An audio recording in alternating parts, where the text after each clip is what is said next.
Okay, we'll get started. This is our Tuesday meeting, but this meeting will be run as a regular council meeting, and we'll just ask a lot more questions tonight. So with the staff, we'll try to get explanation for everything, and so we'll hear. But otherwise, this will be a normal Thursday meeting, and I'll call that to order for the November 21st, 2017 City Council meeting. We'll start off with the Pledge of Allegiance.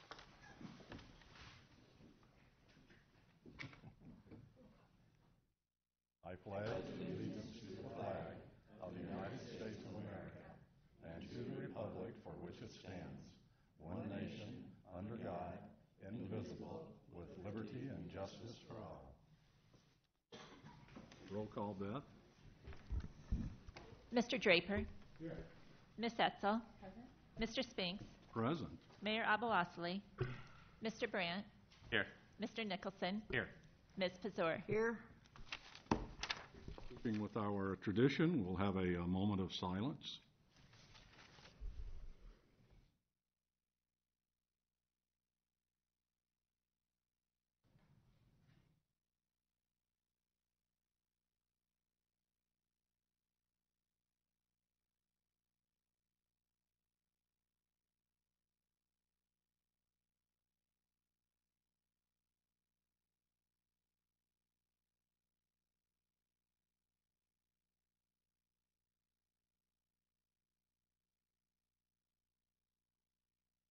Thank you.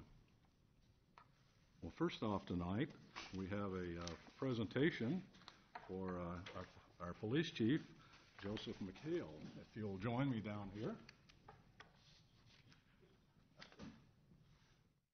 Martin. There's our little increase, $8. So we're going to that.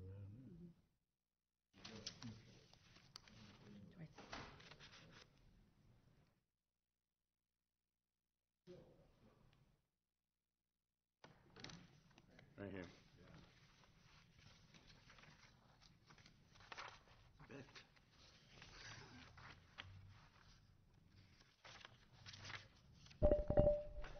Yeah, so this is from the State of Iowa Law Enforcement Academy. It hereby grants that Joseph McHale certification of an Iowa law enforcement officer for Section 80B 13.3 of the Code of Iowa 501 DAC 3.9 is issued on the 4th day of October of 2017. And it's signed by the council chair of the state of Iowa and Judy Bradshaw, the director. So this is a good honor to have for our chief. He's been here 9 months now. It'll be a year and 2 weeks. Well, year and 2 weeks, yeah. Okay. And so you're moving on up. So yes, it does. So, so I want to thank you. Thank you. It's an honor to be here. Appreciate it a lot. One more. Thanks, Joe. Thank you very much, Chief. Thank y'all.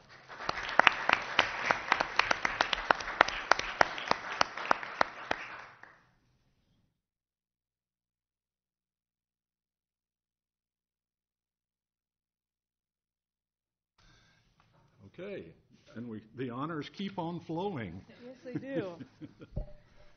First of all, congratulations to Chief McHale. It's great working with you, and I'm so glad you're here.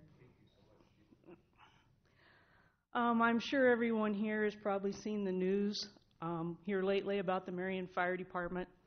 4 of our firefighters yesterday received the Sullivan Brothers Medal of Valor Award at the state capitol, and I'm very proud of them. 3 of them are in the audience with us tonight. Guys, if you'd stand up.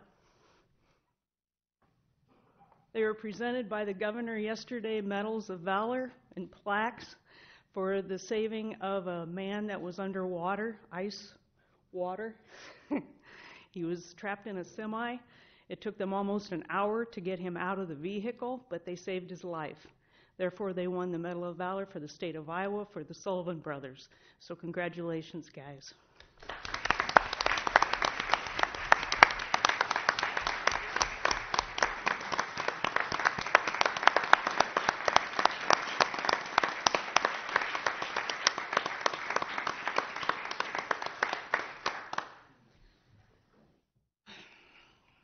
What is unfortunate is that there were many other firefighters on the scene that day, and they played a major role in the rescue of that semi-driver. There were firefighters holding the safety lines of the 4 firefighters in the water. They were getting them needed equipment, anything they needed, and there were other duties to make sure that that rescue came off with a save. One of the most important players of any rescue is the incident commander. Captain Robert Schlitter was first on scene and assumed incident command. An incident commander assumes command at the scene and is fully responsible for all actions taken at the scene, as well as all the results of those actions. Direct action when a life is in imminent danger is critical, and the incident commander is responsible for coming up with the plan to proceed with that rescue. The initial actions of a commander is a real test of initiative, attention span, and judgment under pressure. According to the firefighters and other witnesses at the scene, Captain Schlitter's command played as big a role as the actions of the firefighters in rescuing the semi-driver from under the water. Captain Schlitter may not have entered the water, but Captain Schlitter made sure the firefighters that did enter the water did so safely, with lifelines attached, made sure the firefighters had the right tools and assistance needed. He also made sure all of the other agencies responding were ready for treatment and transport of the victim once the victim was out of the water. I would like to recognize and commend Captain Robert Schlitter for his excellence in the command of a successful rescue in hazardous, dangerous, and intense circumstances. Thank you, Captain Schlitter, for keeping our firefighters safe and guiding them in this rescue. Captain Schlitter, would you please come forward?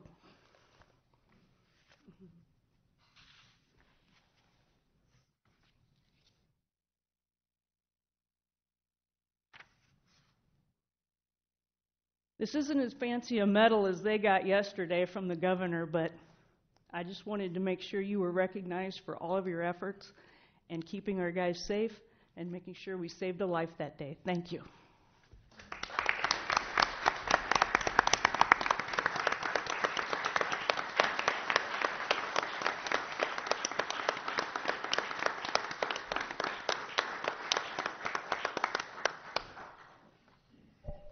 Chief, before you sit down, people that haven't seen the picture, kind of give an idea of how much of the truck was exposed out of the water. Yeah, the semi-cab was almost completely submerged underwater. There was only about this much of the cab sticking up in the back. The entire crew compartment was underwater. The water temperature was about 30 degrees that day. The air temperature was 15 degrees with a heavy wind. And they stayed out in the water in their wetsuits for almost an hour trying to make sure that this guy got out. He actually was submerged underwater but found an air pocket just so his head could fit. So they got him out in time before that air pocket actually ran out on him. So I'm very proud of our firefighters. Thank you. Your Honor, I would like to mention that if it wasn't for, this started at the top with the proper training and just the cooperation and everything, and I really put a lot on you. Well, thank you for that, but I have to say my whole department is behind it. Involved, yes. And the chiefs before me played a big role in that also. So it's a group effort. And there's a lot of times we do a lot of rescues and saves, and without the police department, those wouldn't be possible either. We're in it as a team, and we do it as a team. Gotcha. Thank you all. Okay. Now we'll move on to the citizen presentation. Is there anyone in the audience that would like to make a presentation to council that is not on the agenda tonight? Please come forward and state your case.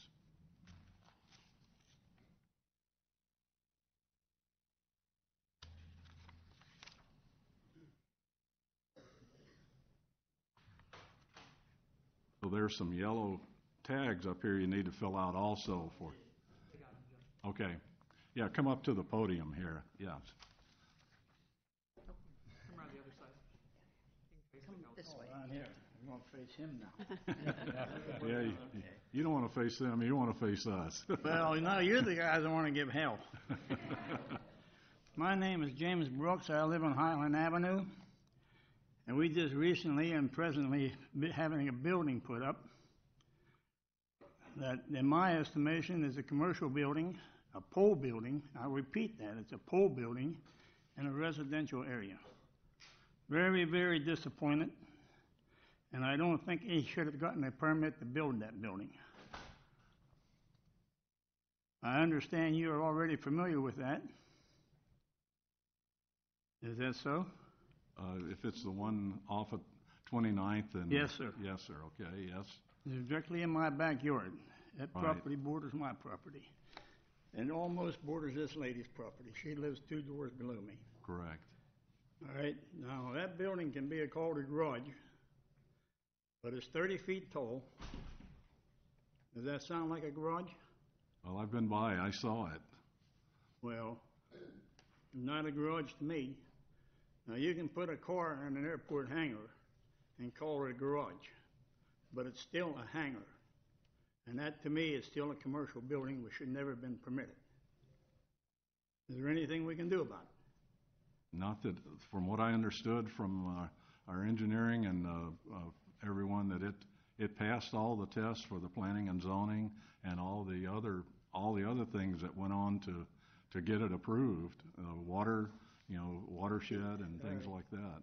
What's he permitted to do there? Well, it's a hobby garage. It cannot be a commercial garage. If he tries to have it a commercial entity, it cannot, it won't be permitted. Next question then, who do I report him to whenever he starts that? He's got a 20-foot clearance in that building there. Now, he evidently must want to put an overhead lift in there, or you never would have built it that tall. He's got plans for that building, I'm pretty sure of that. Well, I So understand. who do I report him to? Probably start with the planning, the fellow in the checkered shirt over here, the planning department. All right, then my last question, sir, is when do I get my taxes lowered? It sure as hell didn't enhance my property. Well, Uh-huh. what, as far as the city is concerned and involving someone in their, they bought the property and owned the property, and the city, if they pass all the tests for getting the building permit, we can't, there's nothing the city can do that says you can't do that, except if he makes it a commercial entity. Then we can step in, because it's not zoned for that. Well, was this building permitted to be 30 feet tall? Was there no restriction on him? I don't know that, sir. But, it went through the planning and zoning board. Well, I think they messed up. Well, so, So there then we need wasn't. to talk to the planning board about the watershed and that type of thing. Yes, there's a stormwater review of it to make sure that it's not going to cause stormwater or water problems for your adjacent properties and things. And I understand that that's a lower spot there too. But that was looked at. That was looked at before they issued the permit. But now the 30 feet, I guess I can't answer that. Dave, do you know if that was looked at? Yeah, location, height, size, everything was looked at, and it met and exceeded all the standards in the A1 zoning district. Yeah, okay. That zoned residential or? Zoned A1, agriculture. The building was taxed residential for 30 years since it was built. It was taxed residential. Now, I don't know, I have a question. Why does it have 2 designations, agriculture and residential? Well, I could meet with the folks after this. When Tom gets back, I'll be leaving. I could sure address their questions after this, before this Okay. meeting's over, if you'd like. I can go into a lot more detail with it and everything. will that be sufficient for you if you can meet with Dave after? Well, I understand I'm not going to get this building tore down. No, But sir. I'm damn not happy with it either. It's difficult to have our houses on the street zoned residential, and then our backyards meet with agricultural zoning. Well, that's the way it has been. That has been that way for a long time. I mean, it Though was, that whole residence is now surrounded by residential neighborhoods. that's right, yeah. So that, the property on 29th, I assume is residential, and then behind it is the A1. Most of 29th Avenue is residential, just like R2, which is almost most of the community. There's a few pockets along 29th Avenue.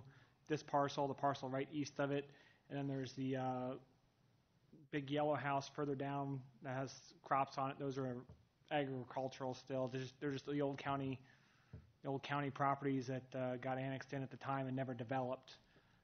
They were all homes probably on those properties when they came into the city, minus the one right behind these folks' homes. But they just agriculture's when I say agricultural, it's still a residential district though. Homes are allowed to be built along with traditional ag operations. So it doesn't, just because I say A1 doesn't mean it's not residential, because it is a residential district in the city. Yeah. What's your name, sir? Dave, I'll get you my cards here, and we can chat after the meeting. All right. So, yeah, we had a person here last meeting that also was talking about it, so, Well, she said she was going to show up, but she didn't show up today. no, mm-hmm. We also have another member back there, too, that's not very happy with it, but I guess he doesn't want to speak. Well, he's welcome to if he wants to. All right.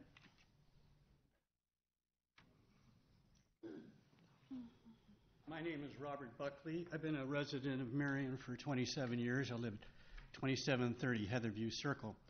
I wasn't planning to speak, but I wanted to go on record to say that I'm completely sympathetic with what has just been mentioned to you.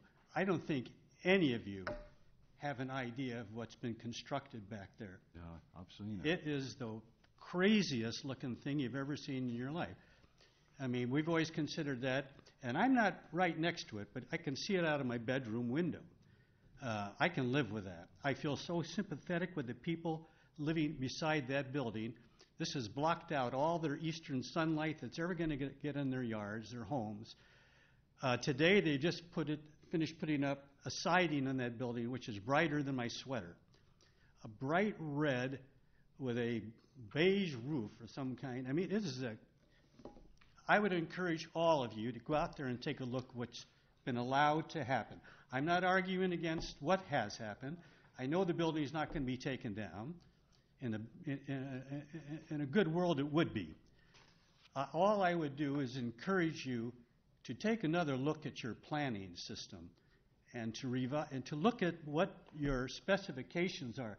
There's no reason on earth why a building of that immensity, and I'm telling you, it's an immense structure sitting right in the backyard of all these homes.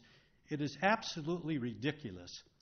And once again, I feel very sympathetic. I feel very sorry for the people that live there. I'm not sure anything can be done about it. I'm sure probably it can't.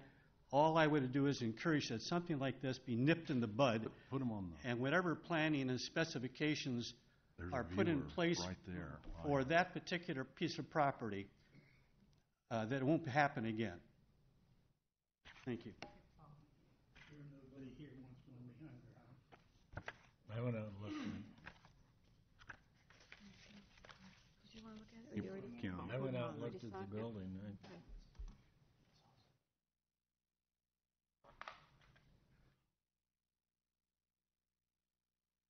That was, Oh, my God.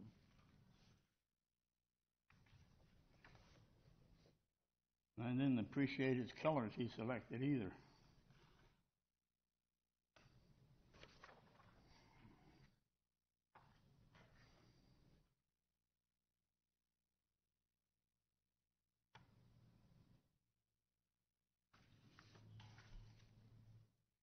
Isn't that a beauty?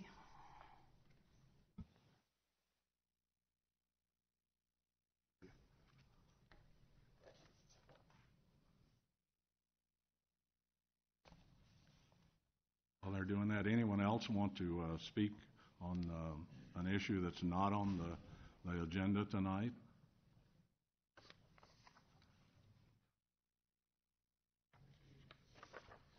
All right. Not seeing any, we'll jump into the consent calendar. Is there anything on the consent calendar someone would like to pull out for special consideration or additional consideration? I don't have anything. Okay, hearing none. Councilman I'm ready. Brazour. Your Honor, I move to approve the consent calendar, which includes items 1 through 19, and including Resolution 26501. And if you notice on this, there are three resolutions missing, but Ms. Etzel will take care of that at a later time. And then we go to 26505 through 26510. Okay. Is there a second? Second. Moved and seconded. Discussion on the consent calendar.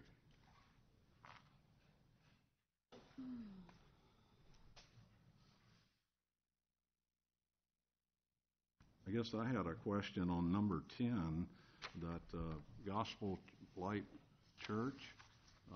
They're wanting to expand the driveway, and I wondered, that's the only entrance into that area? Mm-hmm. Is that, I mean, I didn't realize it was still That's a the one road. that's I didn't either, but, the one that's across from Menards, the road to Menards, isn't it? no, this is the one, that's the old school, Next to the Marion Marion football High, field. the football field. Oh, that one. Oh. Yeah, that's a church now. So I just wondered, what's the deal on having a single road into it? They're widening the driveway, which will help us tremendously. So Okay. they're actually taking steps that will help us more than Okay. anything. Yep. It's Cool. just been that way for years. It's been grandfathered in. It's Yeah. just been that way. But their membership has grown to the point that very much needed a wider driveway. Right. Yeah, so that's what I wondered, is that was a grandfathered in, because that was the road for the school, wasn't it, as well? Yes. Menser School. So, Have we been doing maintenance and snow? No, nothing. No, we, when the school, I look back on some old records, I think there were some agreements back then, but it was actually public right away. I think when the McLeod Academy took over, they didn't want the city down there turning around, if I recall correctly. At least that's what our records show at public service. And so they went ahead and started maintaining the road, and then when the property transferred ownership again, they continued maintenance of the roadway there, so. okay, I just thought it was just their driveway. yeah. Anything else? I do have a question, Your Honor, and it's following up on Councilman Brazour. What would have happened to resolutions 502, 3, and 4, and are those going to reappear somewhere? Kim's got them. Pardon me? Kim has them. Kim has it, so they're going to reappear, so they're out of order because of the meeting, probably. Because of the. All right. Yeah, they're under item E5. Yeah. Well, because, we go next to 2611, so they're out of order is what it amounts to. That's fine. Thank you. That's why I brought it up. Okay, You're a good girl. is that, Thank you very much. you guys satisfied? Yeah. Okay. All right, anything else? Not hearing anything. All those in favor of the consent calendar signify by saying aye. Aye. Those opposed? Motion carries. Mr. Draper. Yes, Your Honor. Resolution 26511, adopting the 2012 Iowa League of Cities Record Retention Manual for Iowa cities and authorizing destruction of records in accordance with said manual. Second. Moved and seconded. Since this is the combined work session, Ann, would someone give us a report on what this is? Thank you. The Finance City Clerk Department has been working on creating a city-specific records manual, but more work is needed before that's complete. In the meantime, we're requesting that council adopt the retention manual created by the Iowa League of Cities in order to destroy records that no longer need to be kept and are taking up physical storage space. The League's schedule lists categories of records and indicates the minimum periods of time city officials need to keep them for administrative, legal, fiscal, or historical purposes. The recommended retention periods take into account requirements by the Code of Iowa, the Iowa Administrative Code, and federal law. The manual states that no attempt was made to identify all the records in any one city, so this is why staff will continue to finalize a city-specific manual so we can easily see what records the city has and what department maintains that record. We hope to have the city-specific manual created by July 1st, 2018. Okay. Questions on this? How long are the records kept? It varies depending on the type of record. There's permanent retention, or 5 years is usually the minimum.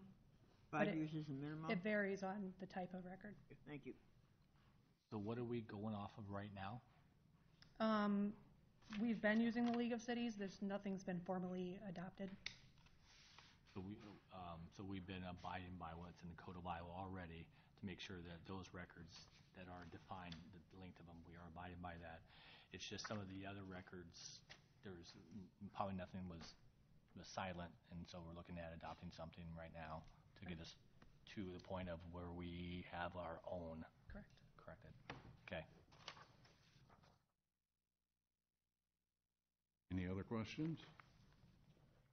I think you answered mine. I was going to ask if you just want to wait to destroy anything until we set our own policy, but Right it sounds now- like we've been following this for a while. Right. So At least in our department, we cleaned out a lot of cabinets, and they're taking up some physical storage space, so we just wanted to formally adopt something so that we can destroy those. there's no worry that we might have a different policy than what the League of Cities has. We wouldn't go below what the minimum is. We'd look at departments, and if they wanted to go keep something longer. That's what I mean, yeah. So if there was something that the League of Cities says 5, so you Right. destroy it now because it's 5 years old, but then next month decide, well, we should probably keep those for 10. See what I'm saying? Until we have the city-specific one, we'll follow the leagues. Just fine. But that's what you've been doing for years. Right. Correct, okay. Which makes sense then, okay. You good? I'm good, yeah. Okay. Anything else then? Do you have more? Or? Next item. Oh, okay. Anything else No. on this item? Okay, this is Resolution 26511. All those in favor signify by saying aye. Aye. Those opposed? Motion carries. Not a hearing. This is the first of 9 public hearings. So if we would have a, You skipped number 2. I skipped one? Number 2, right? Yep. Yeah. That is a public hearing, isn't it? No. No. Oh, it isn't? Number 2. Oh, okay. Never mind. Okay, sorry about that. All right. You know what you're doing, I don't. I was just trying to save a little time by sneaking up. Yes, okay. Okay, I'm here to talk today about the surplus property disposal policy recommendation. This is a recommendation that has actually been requested by more than one department head. We don't actually have any formal policy out there that sets out the guidelines for what department directors can do to get rid of property. You don't yet have the policy. I'm going to hand it out after I give this little spiel. My recommendation is that you take a look at it and then contact me with questions, and then we'll put it for approval in December. Just as an overall overview, what we've put in the policy basically centers around whether the item being disposed of is either a capital item or not. If it's a capital item, we are requesting that it does go to City Council for approval, much like we have always done. If it's not a capital item, it would authorize city departments to go ahead and move forward with the disposal of that item without City Council approval. What we've kind of been seeing happen is we will throw these items into storage where they will remain for a year, maybe 2 years, maybe even longer. And then when we actually end up needing that space, for instance, when we did the IT wing upstairs, you saw a resolution to get rid of all that IT equipment. So this is really just a mechanism to allow us to get rid of that extra property without having to go to City Council for every little item. What questions do you have? not having seen the policy yet. I was kind of planning ahead because I know I won't be able to be at the next set of meetings, and since I was the one drafting the policy, I figured I should at least be here and give a speech. So is there questions on Not this? till we see it. Not so easy. But yeah, please contact me with questions in the next couple weeks because like I said, I won't be here for the next set of city council meetings, and I know there's departments holding on to stuff that they'd like to get rid of. Well, this would actually be better because by the time you've held on to it for 2 years, it's really out of date. So the actual cost that you could get for it would go way, way down. Exactly. And I don't know if any of you have been down to the mechanical room in the basement, but if you have, you'd see there's been a collection of desks accumulating. Well, question, Leanne, does this also include anything that is taken by the police department and with their confiscation of illegal drugs or anything and other things that get lost? I mean, not that the drugs are surplus property, but is their stuff included in this? There's a stipulation in here that says items that are seized will follow state and local federal regulations. So they know there are strict policies to get rid of that stuff already, so they will just follow those rules. Okay. Most of our stuff is just get rid of all camera systems or light bars, things like that. Okay. Okay, thank you.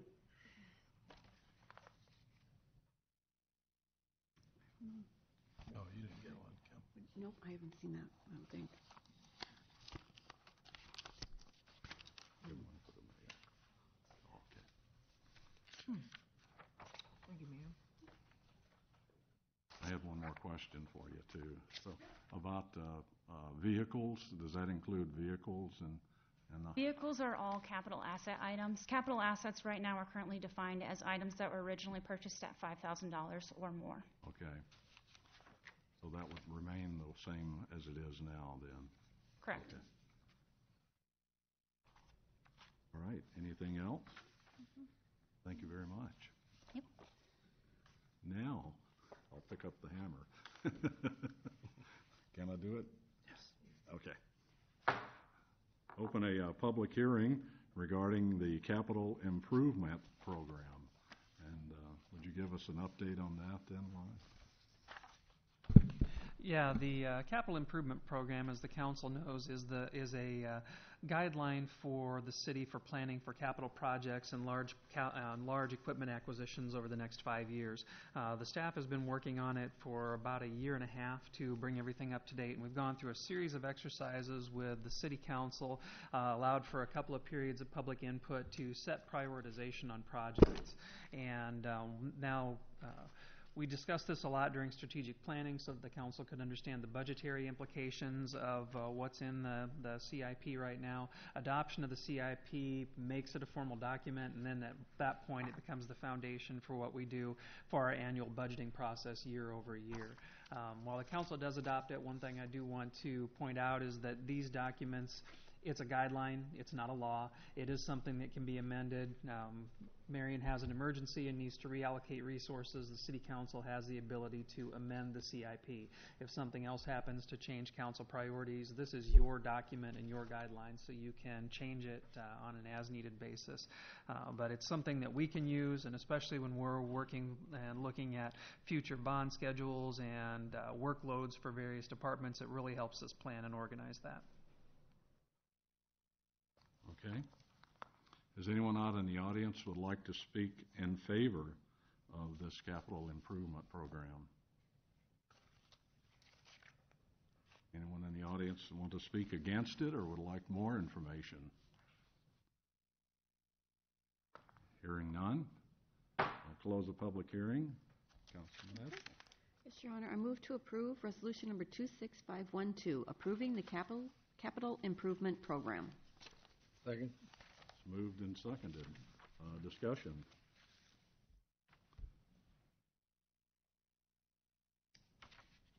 Not hearing any. Think we've gone over it? No. Yep. All those in favor of Resolution 26512 signify by saying aye. Aye. Those opposed? Motion carries. Mr. Brandt. Your Honor, I make a motion to approve ordinance number 17-29 relating to the use of fireworks. Final consideration. Second? Moved and seconded. Discussion. Chief, would you give a brief outline of where we're at on this motion? What this motion is actually giving for times?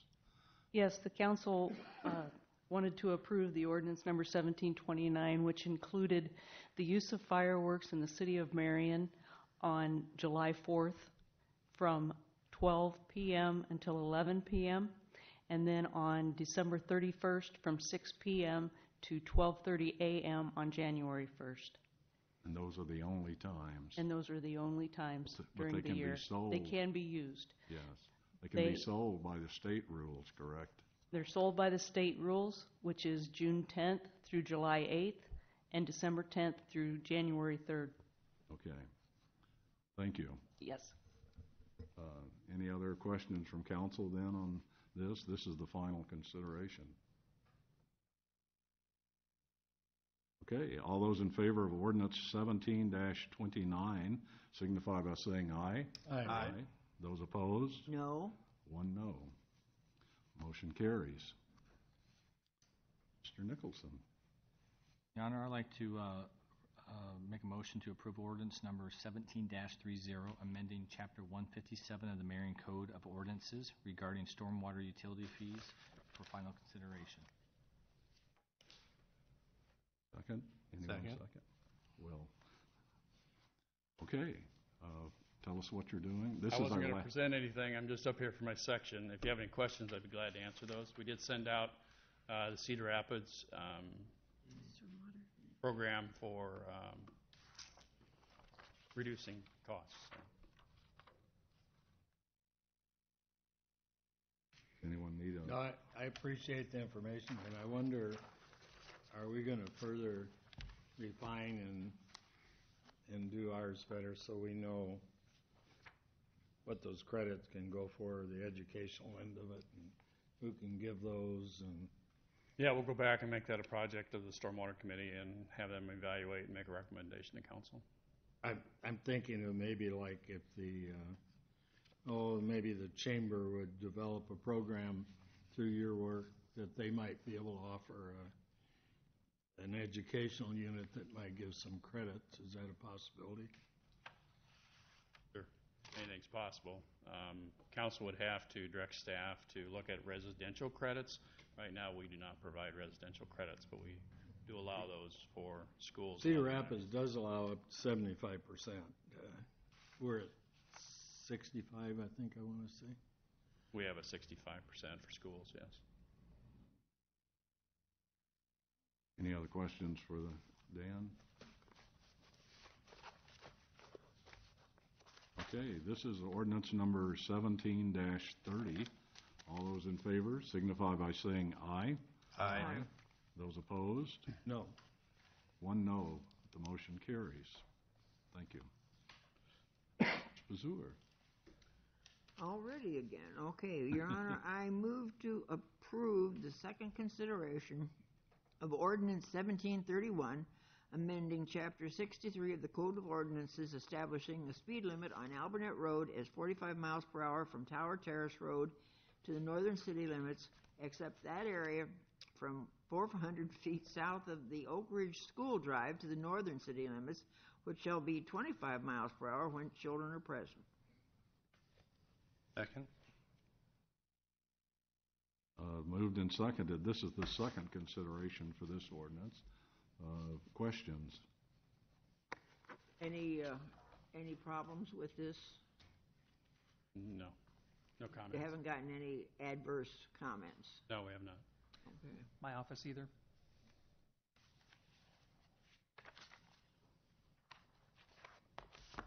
Not hearing any. Everyone ready to vote? Mm-hmm.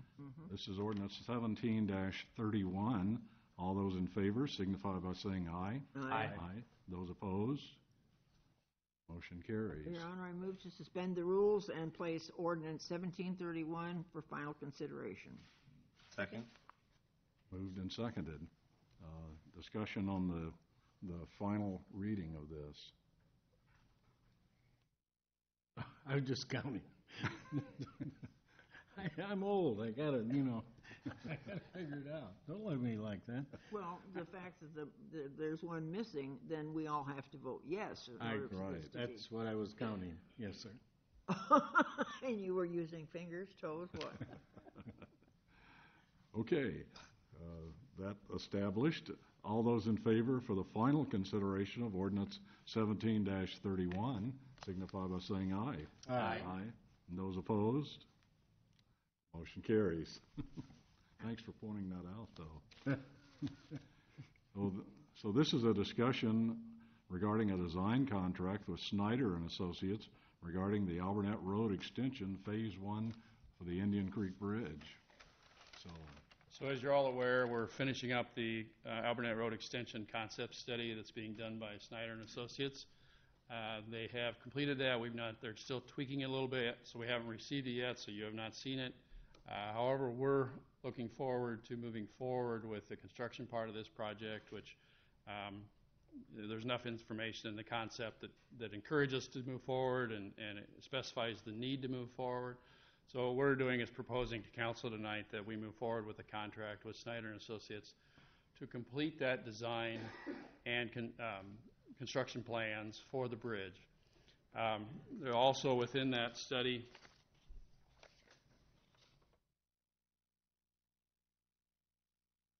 So this is the layout from 7th Avenue north on 2nd Street to 8th Avenue. We would consider what we're proposing today would be the Phase 1, which is from just north of where 2nd Street stops, up across, build the bridge, moving farther north across Indian Creek and up to a point where the construction for this subdivision would stop. We would contract with Snyder & Associates, which would be done at the next meeting. We're not actually asking for that approval at this meeting. We're just directing staff to do so. They've done a lot of pre-work. We'd not really like to start over with that, with another firm, so we're encouraging that we do that. We'll make sure that the fees are in line with general practice and so forth, and we'll bring that back to you for consideration. Within that consideration of the concept, we did find that because of the bridge and what is considered a zero rise on Indian Creek, with the construction of the bridge, we did find that the bridge on Central at this location where it crosses Indian Creek is actually too small to accept the backwater that would be caused from the other bridge. So what we're proposing within the building and the construction of the other bridge is that we put a culvert underneath Central at approximately this location that would also serve as a trail crossing under Central to serve the trail that will eventually go up Indian Creek. So the contract would encompass all of that. We would build probably the culvert first because that commitment needs to be shown before we can get the permitting for the bridge to be done. But we're a long ways from that yet. This would be a pretty long process to get the bridge permitted, get it designed, everything to go where we want to go with it. How long is a long time? Well, it could be up to a year before we're ready to build. It could be as short as 6, just depends on how easily it goes, how much the permitting and environmental and all that stuff that has to be done. A lot of that pre-work's been done, so it might go quicker than I think it does. How big is that culvert there? 10 by... That one looks like a... That's similar to what went under Highway 13 in width? It's exactly like that. I think it's 10 by 14, I think is what I read. Those are the pictures, isn't it? So when the water backs up there, up in the field, so that culvert would allow excess to come through that then? And interruption of traffic on Alburnett Road while that's being built? Yeah, we'll probably have several weeks of interruption of that traffic. We had the same situation in 02 or 03 when we rebuilt the bridge. we'll just set up a detour. We'll have to use 10th Street. It will not be convenient, but hopefully it'll only be a couple weeks. Depends on whether we do a precast or whether they do a cast in place.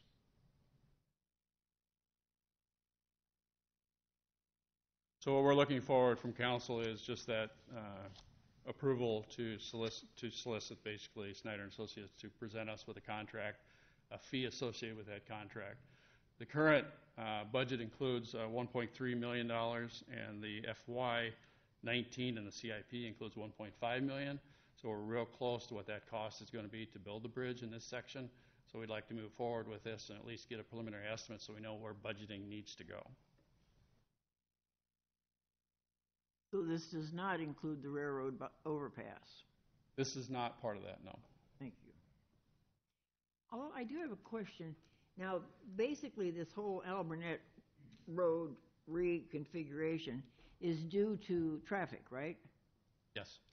And there's a magazine called The Week, and this week's The Week had this article: Southern Californians have the most stress-inducing commutes in the nation, according to a new study. The average Southern Cal resident faces a drive of 53.7 minutes to work. Now, if somebody is going to be 10 minutes late, excuse me, they just aren't being very realistic, or they want everything. And then they spend 104 hours stuck in traffic every year. And I think that's, it's reality. And I think that Midwesterners do live on a different schedule than they do in Southern California. There are different expectations for traffic congestion and livability. So we do have, in that situation, they're dealing with a 7-lane interstate where we're dealing with a 2-lane street that the congestion can almost be as bad or seem as bad. It may not be as long, but it can be as unsafe as those situations on an interstate. And that's why we're proposing this change. So the whole idea is to get traffic away from uptown and get it away from the center of town. Yeah, we always call it low-quality traffic. We're not trying to push away buyers and customers. We're just pushing away the traffic that wouldn't stop anyway. Right. So it's actually, you're looking ahead to, when the traffic count's going to go up. Yeah, this change should carry us through at least 2030, if not 2040, for this corridor. Yeah. How much of that land has been developed? None of it, right? That's all. So therefore, that's going to be even more traffic involved. Well, this area, so the bridge is here, Indian Creek. This area up in here is developing very quickly. I'm sorry. It's developing really quickly. South of Boyson, west of Alburnett. That's all. That's the last lots, basically, in the Marion Independent School District, so they're selling very quickly. They are. So the design is not final, though. So what you're showing us is not final, correct? The alignment is pretty final. The level of aesthetics are. This actually matches their preliminary plat. Will you go back to the other picture? Oh, I know there was. Oh, maybe I was not that one. Sorry. Yeah, because I know there was discussion about. I forget which road that is now. The first road coming off of Alburnett Road. Here. Yes, making that a cul-de-sac or Yeah, connecting we've not it in. addressed that. That's a council decision So that that's will be still made as we proceed through the project. Okay. And now that you zoomed in on it, at first, when I looked at it, I thought you had a roundabout there at 8th Avenue. So, but I see there's lights. There's lights. No, there are no roundabouts. I know. Calm down. Give me the look. Hold me down. We looked at roundabouts here, and they really do not work well in this location. So we don't build them just to build them. I don't know about that. This will allow us to, we're hoping, to use 2nd Street here, possibly in a temporary manner, as we get this first phase done until this gets funded. We could dump traffic onto 2nd Street and allow that to be used in a minor manner to get some of the traffic off of 10th Street. we'll have to address that at the time, but looking for maybe a short-term benefit. I think it's wise to continue with Snyder because they've done all the groundwork and everything. So I think that's, to me, that's a wise thing to do. I know what Will was talking about. You had a public hearing on that. Was there any majority feeling on how to handle that intersection, or? With this one? No, there really wasn't. There are pros and cons to both. If we close this, we'll probably end up with traffic from this neighborhood coming down this way. Yeah. It's really whether you want to put that traffic back into this traffic or not, which probably makes sense. That's why the decision really hasn't been made. The neighborhood really did not have, it was kind of split 50-50 on choices. Yeah, okay. There wasn't a majority of which way they wanted to go. Any other questions then for the engineer? Can I move a little bit farther south and to 8th Avenue and 2nd Street? That, that the city has purchased the house on the southwest corner of that intersection. Northwest? 8th Avenue and 2nd Street. We own, the water department owns this building here. Yeah, but then... We own this building here on the northwest corner. No, I thought it was the south. It's the one that's next to the water. This is north going that way. North is up here. 7? Well, next to the water. Okay, rumor has it that the city bought the house for $133,000 and are still allowing the former owner, to still maintain it and rent it to his daughter, and she pays rent. Now, I don't... He is requested to live there. I'm not aware of any other subletting that's going on there. We need the agreement that council approved allowed them to occupy until the time of demolition, and that was I do not remember that agreement. I remember that. So they are there. Demolition will probably occur in the spring, so we'll probably take care of it then. Okay. We also have made a informal offer to the Steffes family, which is right here. The council will see that probably in the next few weeks to approve or deny that offer that we're making, which is also at the 130%, which they will waive their federal rights. Now, has Mr. Trahern written up the proposal on this 130%? I was hoping you would ask Mr. Whitlow to take care of that for you. No, you're the one that seems to know about the 130%. I presume then your answer is negative. No, yes, that has not occurred. Okay, on this discussion, what's the council feeling then for engineering to proceed on? The next motion is for that. Okay. So if there aren't any other questions on that, I'm done with that. Your Honor. Go ahead. Glad that I don't live in California. I'd like to make a motion directing staff to prepare a design contract with Snyder and Associates regarding the Alburnett Road Extension, Phase 1, Indian Creek Bridge. Second. Moved and seconded. Any other discussions then on this? Not hearing any. All those in favor of this motion signify by saying aye. Aye. Aye. Those opposed? The motion carries. Ms. Edsel. Yes, Your Honor. I have a motion to approve the project calendar regarding the 2018 sidewalk ramp repair project as follows. Motion to retain the city engineer as project engineer regarding the 2018 sidewalk ramp repair project. Resolution number 26502, approving resolution of necessity regarding the 2018 sidewalk ramp repair project. Resolution number 26503, ordering preparation of detailed plans, specifications, notice of hearing, and letting, notice to bidders, form of contract, and estimate of costs regarding the 2018 ramp repair project. And resolution number 26504, approving and adopting final plans, specifications, notice of hearing, and letting, notice to bidders, form of contract, and estimate of costs regarding the 2018 sidewalk repair project. there a second? Second. Okay, moved and seconded. Questions for the engineer? Oh, should I have done one at a time? Was I supposed to do just one at a time? Yes, I'll start it off. What's I just did. did you have them all? No, I'm good. So I'll just start off quick, maybe I'll answer your question. Yeah, okay. We're looking at ramp repairs, reconstructions to meet current ADA requirements, approximately from south of 3rd Avenue, east of 12th Street. There's about 16 locations that we are going to reconstruct ramps as part of our annual program to do that. This project is estimated at about $99,000.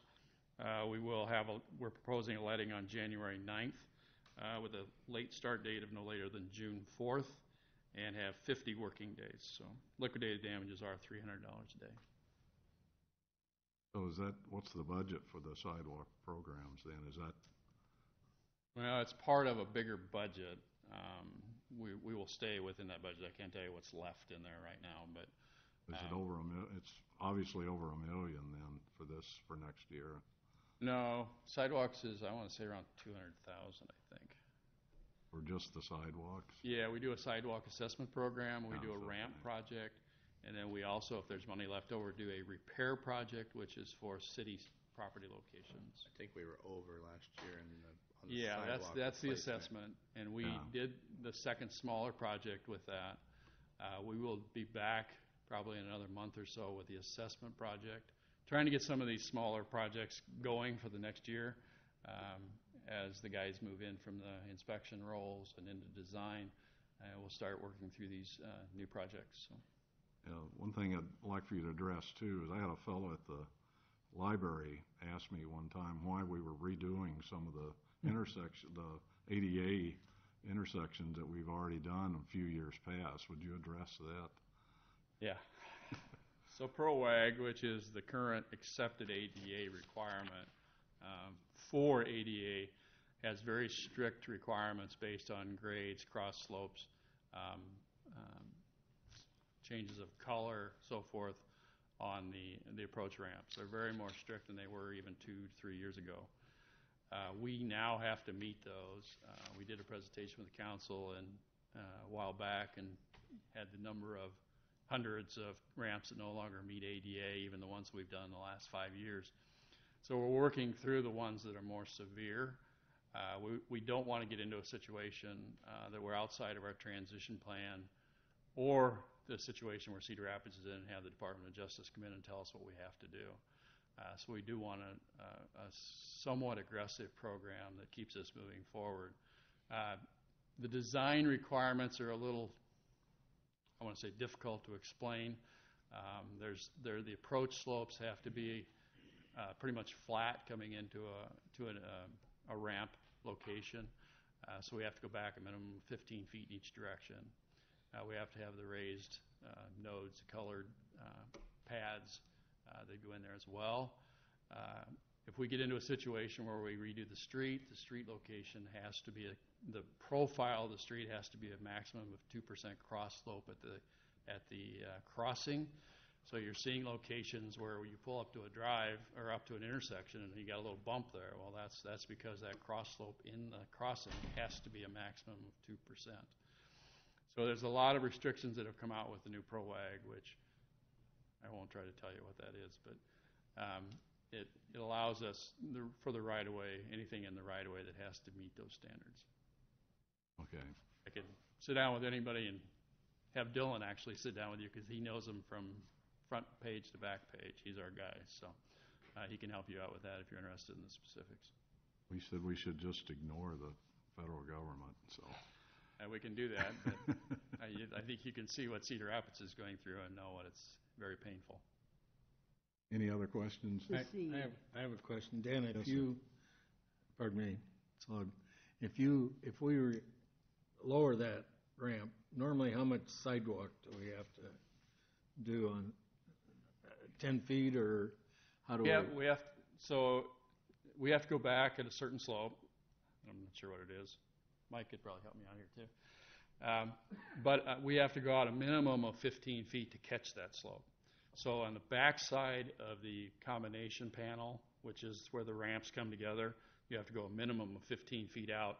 If you don't, then you still have to meet that minimum profile elevation. So I think it's 2%. But so you have to go out so far, and then they allow you to make it up then. Why I'm asking, I guess, is that it isn't just redoing the ramp. You've got to, if Yes. you lower it, you've got the sidewalk to worry about then. And there's stipulations in there that if we have to purchase right away, there's some justifications that we can do. So I have an artist. Look at this. I don't work with this every day, and it's very complicated. That's why I'm not even going to try. Somebody asked me, I said, well, it's not only the ramp, it's the sidewalk then. Yes. It's the approaches. Right. So when Dan's talking about this 2%, this is your street that has to be under 2%. We have a special shaping area that we have to do. If your truncated dome is tilted and you're on a wheel with a wheelchair, we don't want the wheelchair to tip over. So you got to be at that constant slope coming down so that these two slopes here are the same coming down. And then there's basically a transition area where they have to specially shape the curb and gutter. This is what we call a common panel that has to be perfectly flat so that you have an area to rest and then decide, this slope up here, if it's an old street, most people have driven on South 11th, that's about a 5% street. So anything that's steeper than that, if I'm in a manual wheelchair, that might be too hard for me to look up South 11th and be, I got to go a mile up that hill. I'm not going to make it. But at least it gives them this safe spot outside of the street to just make that decision rather than sitting in the middle of the street and get ran over by a car. They can sit at this common panel and decide, can I make it to that next spot or am I going to make a different route? And it's just making that accessible route. So depending on here, the slope is 8.33% is the max, 1 inch per 12 foot. And then generally it's 5% or within 2% of the street slope. So there's all kinds of rules, and we can talk about it for days, but it all varies on your slopes and everything that's going on, how much you actually have to take out. So the original stuff that we were looking at was that we had to have this panel, but we also had to have like a 1-inch lip here or something like that. That was really the extent of the previous. This has all been added through the new rules. And that's what I basically meant. It's not as simple as it sounds until you get into it. And even these truncated domes, I know I've told you guys this before, but even at the Department of Justice, they can't get the people that are disabled to agree on what they want there. Because somebody who's blind or partially blind really likes those domes because it tells them, hey, I'm leaving the safety of the sidewalk, I'm entering the street. But if somebody in a wheelchair doesn't like that because it rocks them. So you can't even get two different disabilities, and they haven't found a good solution for what to put there. So someday those domes, they might say, we're no longer putting in domes, we're putting in something else, and we don't know what that is. So we continue chasing the rules and keep modifying. And we were actually trying to work in the areas that are very un-ADA compliant and trying to do those first, and then working our way back. The ones that we've fixed in the last 5 to 10 years, we try to stay away from unless they need repair of some kind. So. And you also have to change ones, like if you do the HMA overlay, you structurally change the street, and so we have to change those ramps. And so if they catch up, and so you'll notice, maybe a street that we overlaid last year, like South 14th, now we're doing the ramps there. Stay in compliance.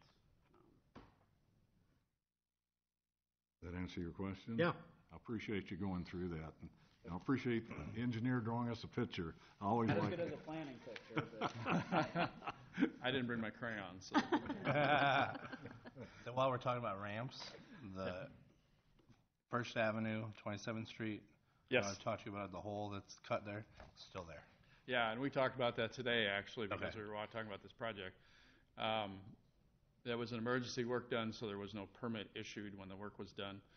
We're still chasing down, and we're gonna get that taken care of. That was what, I really apologize about that. We've had them tell us several times that they will be right on it, and have not. And they keep changing personnel too, which is a real difficulty for us. Okay. Just a reminder. It's on our list.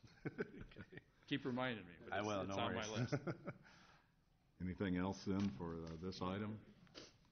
Okay, this is a motion to approve the project calendar for the 2018 sidewalk ramp project, including resolutions 26502, 26503, and 26504. All those in favor signify by saying aye. Aye. And those opposed? Motion carries. Mr. Brandt. Your Honor, I make a motion to approve ordinance number 17-32, amending the Code of Ordinance to rezone property located northeast of the Core Road and southeast of Indian Creek Road from A1 to undesignated to R2 and PDR, Edison and Vaughn Farm Company Incorporated, second consideration. Second? Moved and seconded. You want to give us a discussion on this, Tom? I did the formal presentation at the last meeting. I didn't know if there was any updated questions or comments on the proposed rezoning. Does anyone need an update on it? Do you, Dave? No complaints, no. Has there been? He says none. Nope.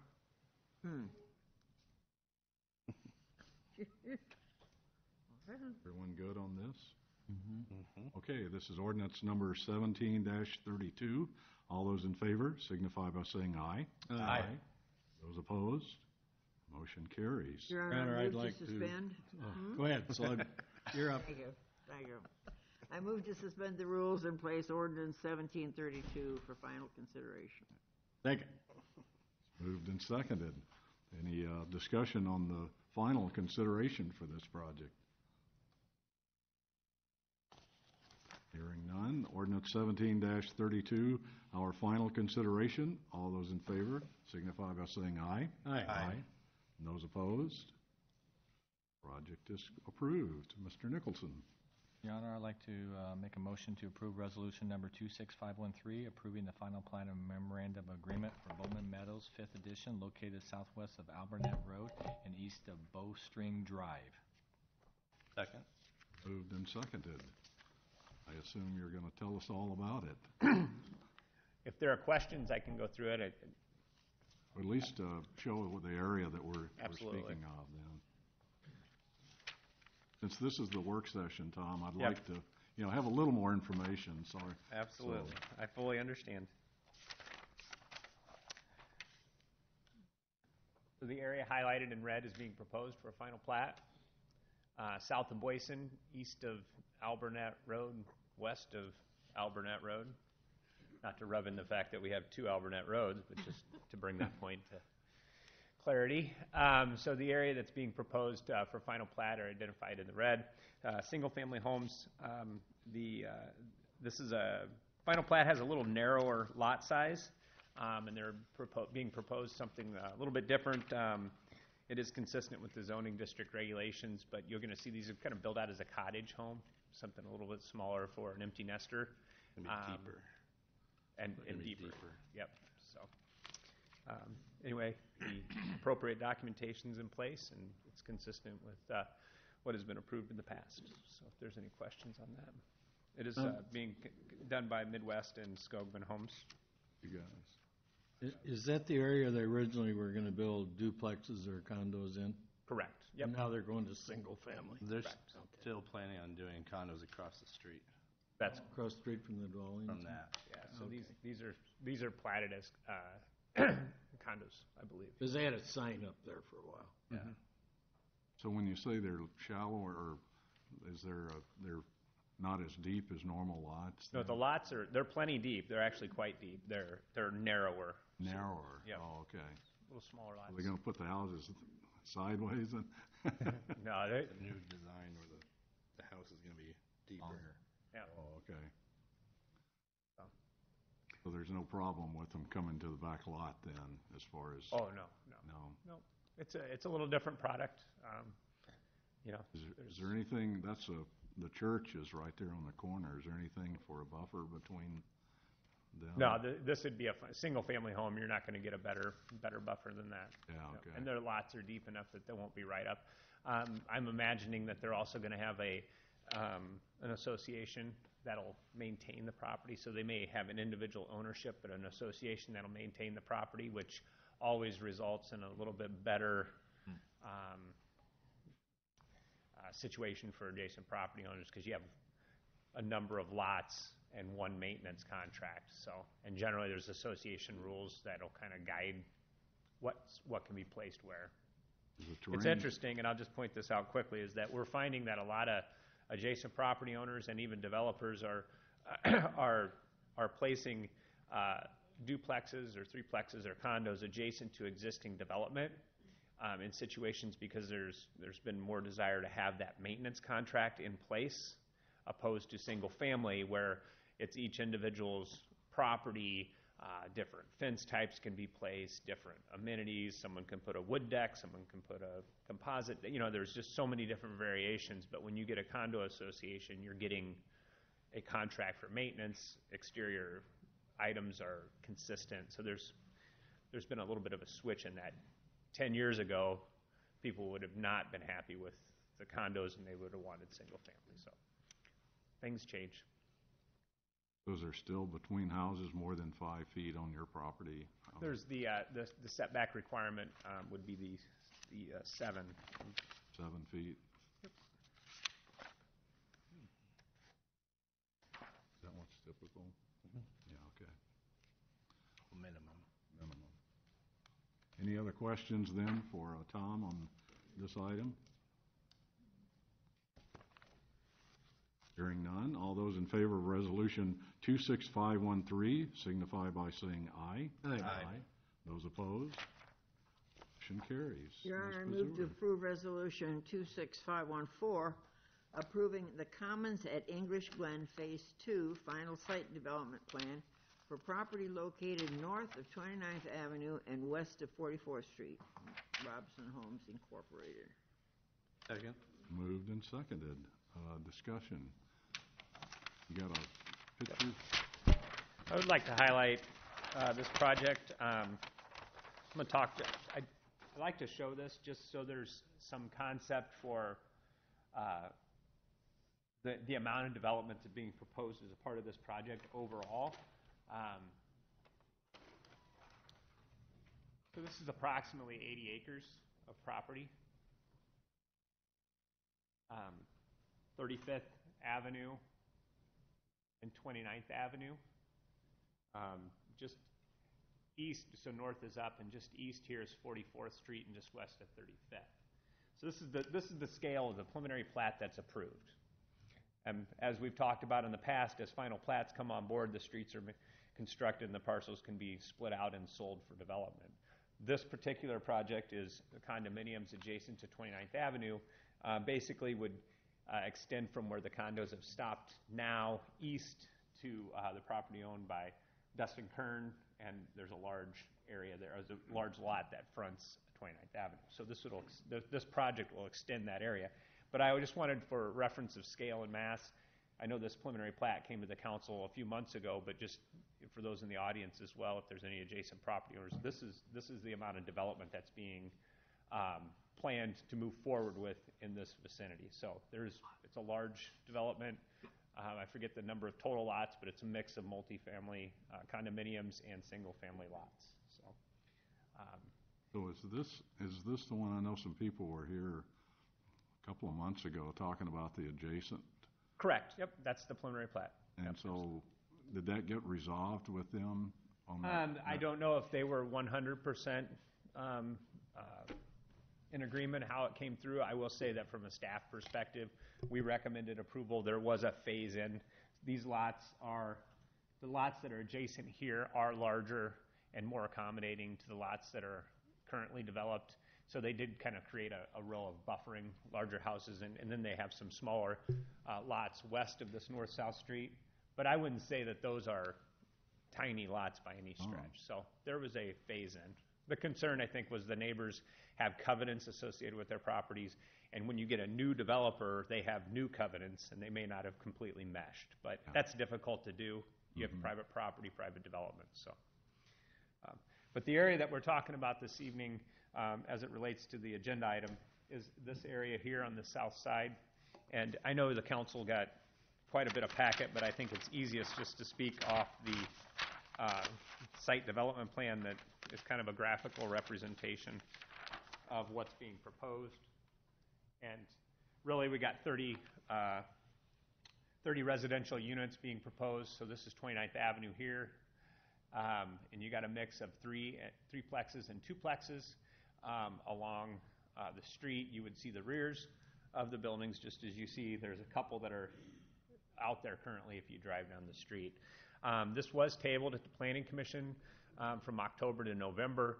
There were some concerns with the rear, what it looked like on the rear side of the condominiums. That went to the Planning Commission last week. It seemed as though much of the concerns by the commission were being resolved by the virtue of landscaping. And as you can see, there is a landscape plan that is identifying trees to be planted to kind of buffer the backs of the units from the streetscape. There's also some smaller buffering units where if you have someone pulling into these side load garages, which we certainly like to see in these developments, as many side loads as we can, so that you're not getting the streetlights crossing 29th Avenue or going into the traffic. So there is an accommodation for landscaping that's buffering the units from 29th Avenue and vice versa. So the commission did vote on this last week. There was one dissenting vote, but it did move forward for a recommendation for approval. Was that single-family homes across the street from that plan? That's correct, yeah. And that's a stormwater basin in the center? Correct. That is not a part of this. This is the area that's being identified in the final site, but that will be a stormwater detention basin. So I was wondering where it was going to be, and that's... Yep. Yeah. Any other questions on this? I know on 29th Avenue along 44th Street or on either side, there's apartments that already have their backs to 29th Avenue. Correct. So this shouldn't be any different. Yep. It's very similar. To the west there's already condos built up back up to 29th. Yeah, that's what I'm... Right Correct. there, yeah. Yeah. Same builder. Yep. I mean, with P&Z had an issue with landscaping. Is there any difference between what they did over there and what they're going to be doing over here as far as buffer? Well, I don't know that, and maybe the developer can speak to this, but I don't know that the landscaping was in at the time this phase was being reviewed. So when you go out there and you don't see landscaping that may have been in the plans but not installed yet, that can raise some concerns. So that's what their concerns were. Yeah, correct. So now, and I think they did a large tree planting just recently in that site. It's not uncommon. Many of the developments, they'll wait till the fall to plant all of their trees at one time, so it's not you're paying for that service to come out individually.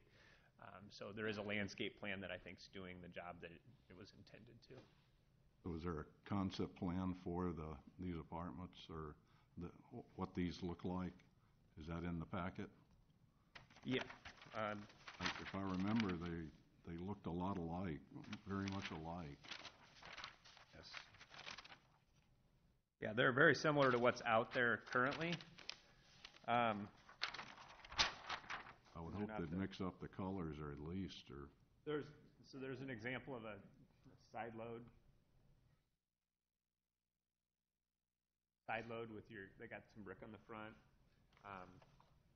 There are some areas where, they are going to have front-loaded garages, but they do have, they're set out a little bit.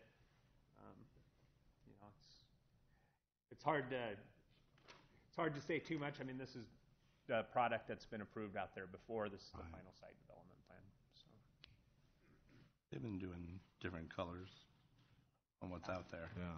I'd say if you do look at if you want to look at different elevations, I will say that if you go out in this area, I think you're going to see a quite a variety from over by Summit Point East. There's a mix of elevation colors and such. Okay, any other questions then on this item? Not, all those in favor of resolution number 26514 signify by saying aye. Aye. Aye. Those opposed? Motion carries. Mr. Draper. Your Honor, I have a motion to receive and file a request from Robson Homes, Inc. for the issuance of 5 building permits prior to approval of the final plat for the Commons of English Glen number 4. Second? Moved and seconded. What are they trying to do here, Tom? So Get something in before the snow flies, I assume? Well, you nailed that one. Yes, what's occurring is, I think the tabling at P&Z of the request put the developer off a little bit. So they're requesting to get permits out here in this vicinity. I think it's these units that are being proposed to be built prior to final plat, so they can start to get the footings in the ground. This time of year, I think we usually get 3 or 4 requests similar to this. So is that Winchester on the right side there? That's correct, yep. Yes, okay. Yep. That road's been in for some time. Right. Yep. The developer worked with us on that to provide additional access to the west. You've kind of addressed my concern if this is unusual. This is not an unusual request. This is typically... No, in the fall, we generally get a couple requests, and, if we get some bad weather in a week from now, that's going to make it difficult to get some footings in the ground in the final plats. So this just kind of helps keep people working through the winter, to be honest. So they better get it in Friday. That's going to be 60 again. Well, I will say that we would make note if there are concerns. We've had requests in the past when there's no street access, and that's when police and fire get a little nervous when you start putting a foundation 150 or 250 feet off the street with no access to it in the event something occurs. So we'll always make a point to mention anything of that nature. So these all have direct access, and there shouldn't be... This is all in, though. Yeah, correct. Yep. Your Honor, I have a question. I'm trying to understand. The motion is receive and file request. How do they get approval of that? The next item is the resolution. Oh, okay. I didn't look at the next item, Tommy. Thank you. Sorry. Like me, you didn't read ahead. I didn't read ahead. Late already. It's only 5:20. Only 3:23. What are you talking about? Yeah. Any other questions then on this item? No. Okay, this is a receive and file for Robson Homes. Everyone in favor signify by saying aye. Aye. Aye. And those opposed? Motion carries. Okay, Ms. yes, Edsel. Your Honor, I make a motion to approve resolution number 26515, approving the issuance of 5 building permits prior to approval of a final plat for the Commons of English Glen, 4th edition by Robson Homes, Inc. Second. Moved and seconded. Any other discussion then on this?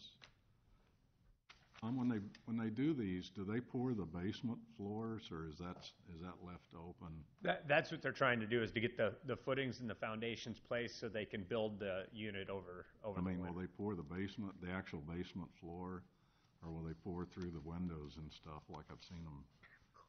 Or they'll do the sidewalls and the basement floor? Yep. Yeah, okay. Yep. They just want to get the concrete work done. Yeah. Yep.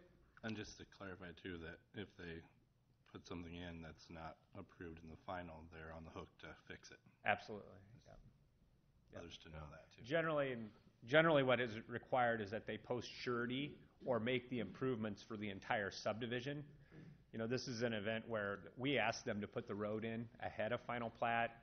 They did that, so the roads are already there, and this is really helping them keep their guys working through the winter, and if we had issues, yeah. So the subdivision regulations generally require that all public improvements are completed or surety is posted for them prior to any kind of permit or approval of the final plat, because then you could sell something without an improvement completed. So that's... Any other questions then on this? Nope. Okay, this is resolution 26515. All those in favor signify by saying aye. Aye. Those opposed? Motion carries. Open a public hearing regarding the encroachment easement for the court building at 790 11th Street for Mojo Properties, Inc., Olmsted Construction.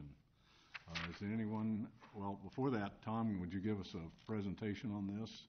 And then Sure. I'll open it up. I'll try to be brief here. 11th Street, 8th Avenue, the former Shermco Esco building here. On the south side, Hills Bank is here. They're as the council's aware, there's a major redevelopment project going on here. They're putting some condos on the second floor, and they're looking to add balconies off the north side of that. It's not untypical for an urban area to have those balconies that would extend over the sidewalk but not into the street. And I think Dave kind of covered this at the last meeting. There's a receive and file conversation. So these are just similar situations where it exists. So here's a sidewalk, and you got the balconies, sidewalks and balconies. This is Water Tower Place. This is Black Sheep Social Club in downtown Cedar Rapids. So a couple local examples. So we would enter into an encroachment agreement. It would be a permanent easement above the sidewalk. They'd have to maintain walkability and such, and there's certain parameters they can't impede. But this would provide them an opportunity to have those balconies over the city right away. So we do these sometimes as temporary. When we do them as a permanent, they're required that we have a public hearing. So that's why we're here. Okay. Is there anyone in the audience who would like to talk in favor of this easement? Anyone in the audience would like to speak against it or have more information? Receive more information. Yes, ma'am. Come forward. Come forward to the microphone. Never mind. I was just wondering about ice runoff and water runoff. If you're going to speak, you got to come up. Okay. Oh, and then you'll need to do the orange tag with your name and address. So. I was just wondering. So give your name and address at the beginning and. Marion Tonkin, 1920 8th Avenue. I was wondering if in the rainy season, wintry season, and ice melt off, is it going to melt off to the side, down to the sidewalk, and create piles of ice and stuff, or is it going to go into a drain and go down and be taken care of in the street drains for safety for walking on the sidewalks in the weather? I don't know. Is there anything addressed in the proposal? Thank you, ma'am. So within the easement, the city would be held harmless, and that would be a responsibility of the owner to make sure that nothing happens there. As you also know, you're responsible for the sidewalk adjacent to your property, so the building would be responsible for the sidewalk and any runoff as well. So. Tom, are those like a 4 or 5 foot deck with a 6 foot sidewalk? Is that somewhere near actually?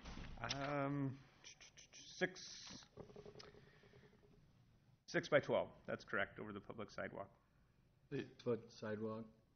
I don't know what the sidewalk is in that. Sidewalk sidewalk is 6 foot 3 inches. The decks are 6 foot. 6 foot. Okay. Oh, did they lower them? Okay. We want to make sure they didn't overhang the back curb, so.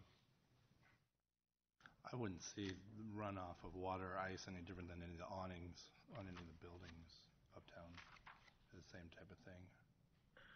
I'm sorry, say that again? Not any different than an awning. It would be the same as an awning over an entrance on a building. Yeah. Did you have something to, if you come forward and. Sure. I did see that in the staff report now. Hi there. Yeah, they were, in the final revision, they revised a 4'10" by 14 foot wide. So we want to make sure we were 2 foot short of the sidewalk. Most of the water will be captured with the gutters and downspout system on the building. So there's just a small amount that would actually come down onto the decks themselves. So again, it would be no different than a signage or a gut or a awning that you see kind of all over different buildings around town. I have a real selfish, I want to know question to ask. Yeah. It has nothing to do with it. What is the cutting in the bricks down the side of that? Well, I'm Jason Olmstead. We're the owner of the property, and we're doing the development, so I should have addressed that earlier. So we're basically going to cut in structural steel section to support the decks that we're putting on there. Okay. So it's really just a matter of when we had the structural engineer involved, that's how we're supporting the deck structures on the side of the building. We want to make sure they're stabilized. Thank you. Sure. Any other questions then for Mr. Olmstead? Well, basically then it's going to be what, 4 feet 3 inches deep then? They're 4 foot, I think they're 4 foot 8 inches deep is the total depth So of it the. doesn't extend over the entire sidewalk? No, it's short of the sidewalk. There was an issue with this, the city wanted to make sure we kept it not overhanging so it got into the street, so we wanted to make sure we held it back about 1.5 feet from the street, from the sidewalk depth. I sure wouldn't park be under those things, because can't you see somebody just dropping things on cars? You know, it's interesting. You go downtown and they're all over the place downtown and all over the place in a lot of different cities as You well. said a so. bad word, downtown. In the downtown Cedar Rapids, apologies. I know, that's the bad word. Okay, thank you. There's a orange card to fill out there. Does anyone else would like to have a say in this, either yes or no against this, or more information? Hearing none, I'll close the public hearing. Oh, I do have a question. Well, wait, we're going to vote. Oh, This will be our okay. time to talk. Okay. Mr. Brandt. Where are we? 7, okay. 7. I make a motion to approve resolution number 26516, approving an encroachment easement for the court building at 790 11th Street, Mojo Properties, Inc., Olmsted Construction. Second. Moved and seconded. Now, Ms. Now, Brazil. I have a question. Last meeting, we got this plan, and the water tower place looks like there's like fire escapes down from these balconies. Now, does that include also, or is that? No, there's no fire escapes included. Well, it sure looks like it. There may be at Water Tower Place, but not as proposed as a part of this. Okay, but, would that be a possibility insofar as another exit out of their place?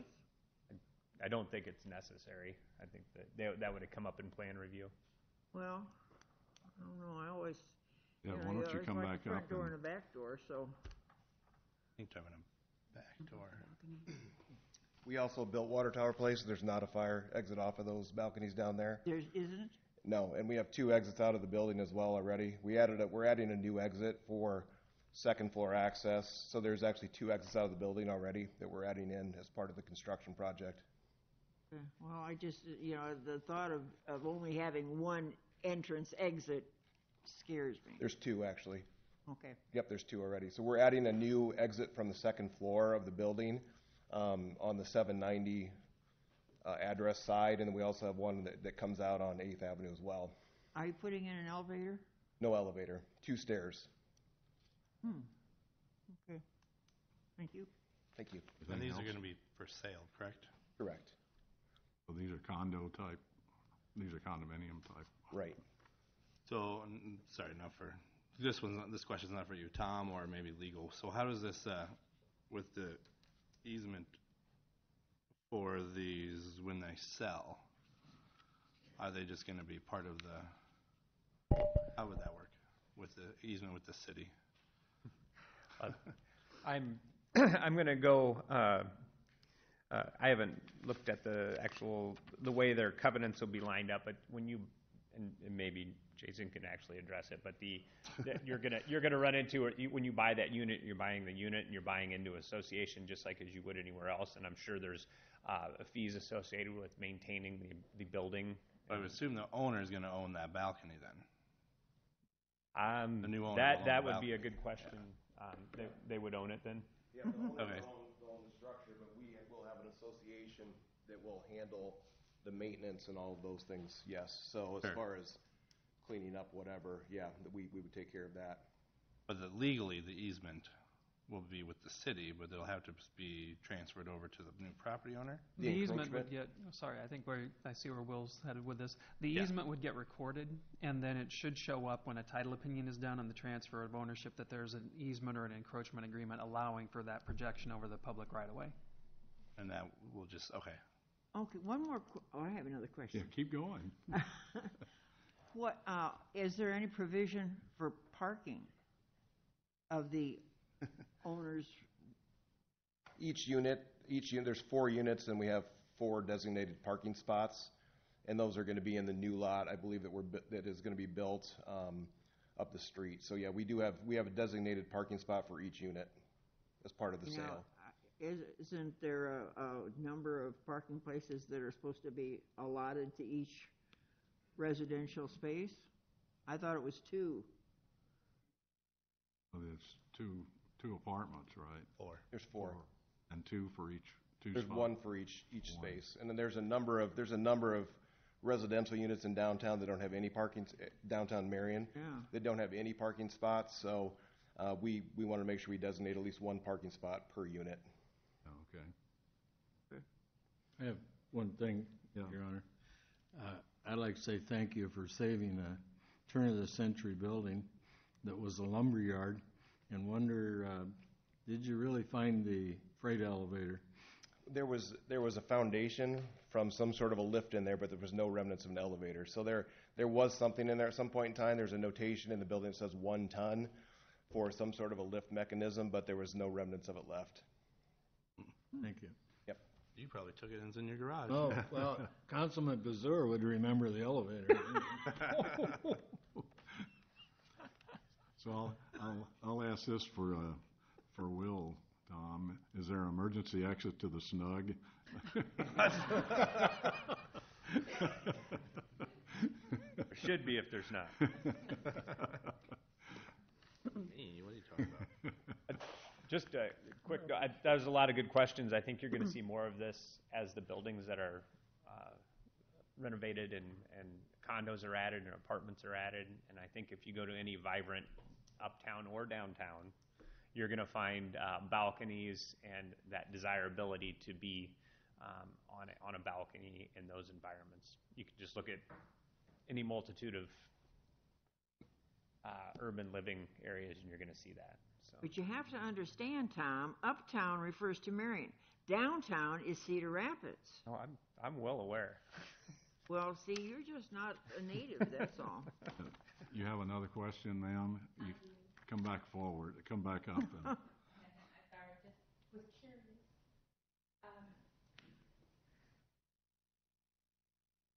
Still have another card? No. Okay. I'm sorry, 8th Avenue is my street, so. Yeah. I'm curious about garbage. About what? The garbage. Garbage. Because I was told by friends that the alley garbage is picked up for the businesses at the city's expense because there's no access. Well, that building is right, as you just said, next to the snug. So how will they be dealing with garbage? That area is a centralized route where the city has a contract with a private hauler to do that, but it's not at the city's expense. That's divided out and apportioned amongst the buildings and the residences along that area. We just centralized it and put it in one location rather than having it sprinkled all throughout the alley. It's a good strategy for us in the uptown because now rather than having 2 or 3 providers coming in there 3, 4, 5 times a week and all those trucks and everything conflicting with traffic, we've got one provider coming in there and hauling the entire area. The contract is actually even set up to allow us to be flexible with the size of the dumpsters or the frequency of the pickup, depending on if there's changes in the type of businesses that are in the buildings. So, City of Marion is now a garbage company? No, we have a route that we bid out and a contract. And we've been a garbage company for I don't know how long. We've done residential for... So they pay you guys then? We pay them, but then we bill that out to the businesses and residents in the area. We just designated that block as a route, as a single route, that we then bid out for the private haulers. Okay, thanks. That answer your question, ma'am? Yeah, I was just curious. Okay, thanks. Anything else from council then? Hearing none, and again, thanks for bringing this forward, additional bill out of uptown. This is Resolution 26516. All those in favor signify by saying aye. Aye. Aye. Those opposed? The motion carries. Mr. Nicholson. Your Honor, I'd like to make a motion to approve Resolution Number 26517, approving a Lynn County final plat for Kemp Farms Second Edition, located in Lynn County, north of Seacrest Road and west of Hendeman Road. Second? Moved and seconded. You're on it, Don. The following is a county subdivision, as the council is aware. We have a 2-mile jurisdiction review over subdivisions in Lynn County. As indicated, this is located on the north side of Seacrest, Kemp Farms, First Edition, Seacrest Road, Hinman Road, Airport Runway, the MEC. The red line represents the city's boundary. We do have municipal boundaries that go out to quite a ways on Seacrest Road. This red line represents that. You can see it's just outside of our boundaries for review. So it's a 1-lot subdivision. They're splitting off the farmstead. It's not an uncommon request. So on this picture, Highway 13 is far to the left. Right about here. Yes, okay, thank you. And Seacrest is what the bypass turns into if you keep going east. Correct, yep. Yeah. Was that the location where, what was it, a church or somebody wanted to build a community center? That was south of there. It was south. That was south of here. Oh, They wanted to do a gathering. Yeah. Yep. Mm-hmm. Okay. Any other questions then on this?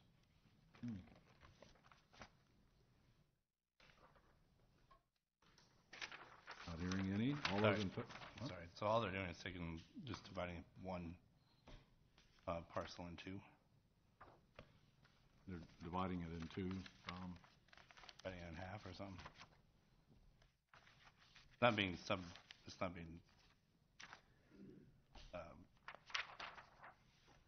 So they're creating 1 lot. The whole thing is getting out. Okay, so they're taking that off of the farmstead. Yeah, so they're splitting it off from a larger piece. In the county, you have to have 35 acres. I believe it's 35 acres to split off any more than one parcel. So thank you. They would regulate that through their review process. We don't regulate that, so it's consistent with our requirements. When in the county, we wouldn't get it if the county didn't. So. Okay, thank you. Yep. I was just confused. First time for everything. That's all right. Anything else? Okay, this is Resolution 26517. All those in favor signify by saying aye. Aye. Aye. Those opposed? The motion carries. Your Ms. Honor, I Kazour. move to approve Resolution 26,518, approving a preliminary plat for Timberline Manufacturing Commercial Edition, preliminary plat located at 1050 Lyons Lane and 1029 Blairs Ferry Road. This is from Timberline Manufacturing. Second? Moved and seconded. So the council has received the report on this in your packet. Timberline Construction, located off Lyons Lane, is in this vicinity here. You can see they've done a couple expansions in the past. They've also they acquired the old railroad right away through there. It's probably not, well, some of you probably recall when the old trestle, I think is what we would call that, went over Blairs Ferry Road before the widening. But that's the old rail line. They've built their facility on the backside and done some parking. They've recently acquired the area in red and are looking at a future expansion in this vicinity for their company.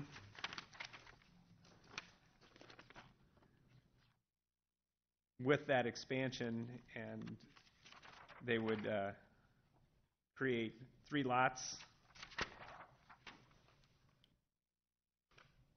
So this is just kind of taking a little closer look at the property. Lyons Lane here, their existing facilities would be in this building here, and there's parking currently. This would provide the opportunity to do one larger lot across the back where they could do an addition and have parking. And then they would have access to Blairs Ferry Road as well as Lyons Lane through their current property. And then there would be 2 commercial outlots that would be adjacent to Blairs Ferry Road. Property is currently zoned commercial, so it provides that opportunity for the commercial development without a rezoning. So you can see this is kind of what they're talking about for first phase build out. You would see the darker area completed. They do have the ability for future expansions and are accommodating the parking in that vicinity as well.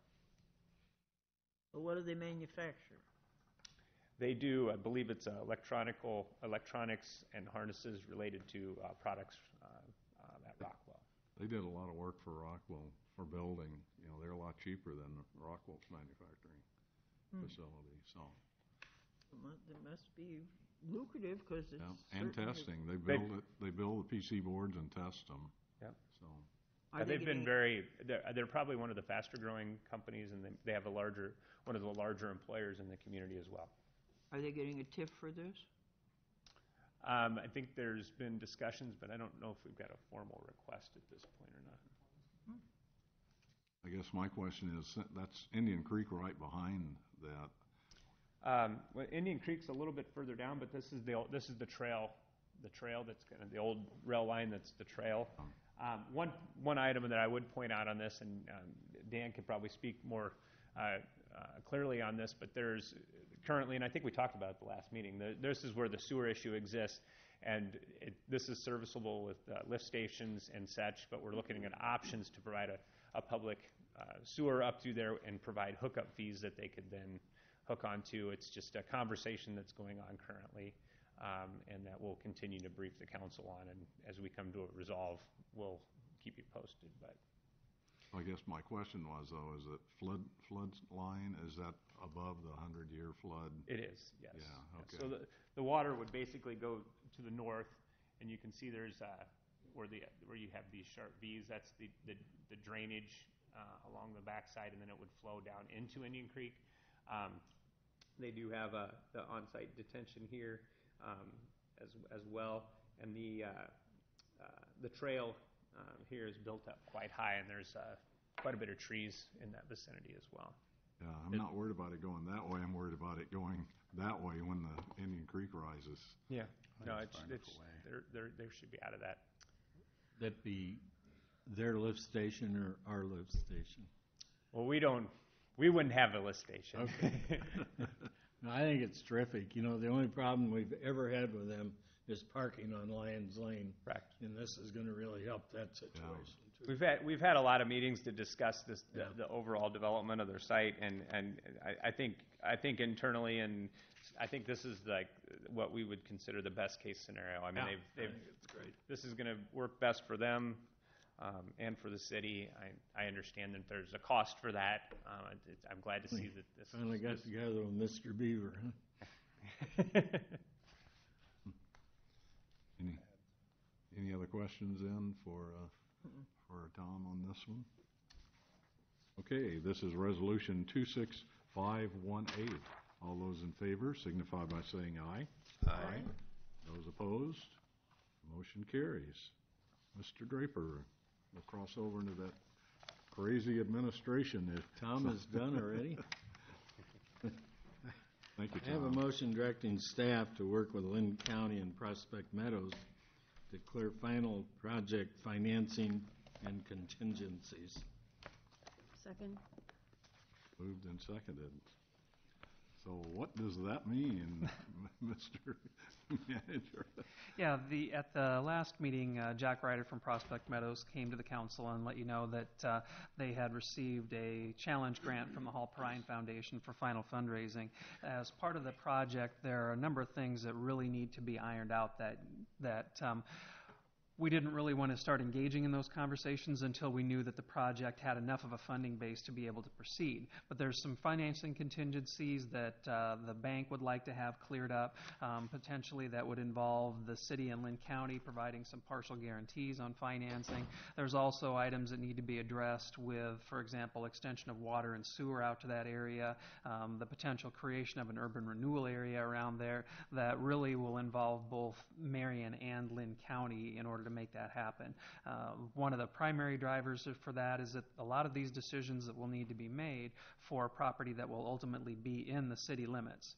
But we can't annex it now because part of their financing is coming from USDA. If we were to annex it, they're no longer eligible for the USDA financing. So there's just a sequence of events and a lot of steps that we need to get together with Lynn County on to kind of hammer out the schedule, who's going to do what, and start now going into the actual nuts and bolts of making the project happen, moving it from concept to reality. Okay. Questions on this? So they aren't requesting, let's see, we've pledged 1.2, 1.25, yep. okay. And anything that comes out of these discussions has to come back to the council for formal action. Yeah. What I would expect to come out of here is the plan along with the proposals and the schedule for getting it all to come together. Okay, anything else from council on this? All those in favor of this motion to work with Lynn County and Prospect Meadows signify by saying aye. Aye. Aye. Those opposed? Motion carries. Ms. Edsel. Yes, Your Honor, I move to approve resolution number 26519, approving supplemental early retirement plan for 2018. Second. Moved and seconded. Discussion on this, or information on this. Yeah, this is related to item number 3, where we're going to discuss the pending reorganization of the departments in City Hall. We have a window of opportunity, starting with the first of the year, that we can offer a supplemental early retirement plan. I'll get into more detail in the reorganization discussion, but the idea is that we have several senior staff positions where folks would be interested in potential early retirements, but right now it isn't being offered. So this gives us the ability to offer it outside of the city's normal early retirement program that we offer as part of the annual budget process, so that we can deal individually with those folks, and then assuming that some of them are interested enough and sign off on it, then we can proceed with the reorganization plans. Okay. Discussion from council. And include the council. Yeah, am I eligible for this going on? Your Honor, I still would encourage you guys to go slow, not knowing what the financial situation is, and with that place to the west, and just to make sure we have enough people living in Marion to pay for all this stuff. The thought. So would this, in the term of out in the industry, would this be called a blue light special? Is that what this would be called? I have to be very careful with what I call it, because those terms have very specific legal meanings. So. Better than a red light district, right? Well. Lon, one of the questions I have, and maybe this is more for legal, I see that there's qualifying differences in age and different positions. Are there any legal issues we have regarding that because of potential discrimination or anything between ages before different types of position and eligibility? We ran all of this through with Lynch Dallas when we were putting them together, and made sure that everything fit. Because it is targeted to specific positions, we wanted to make sure, as you're stating, that there weren't any potential legal pitfalls in it, and they were very confident that everything would be fine, that it was set up to make sure that the city didn't assume any liability.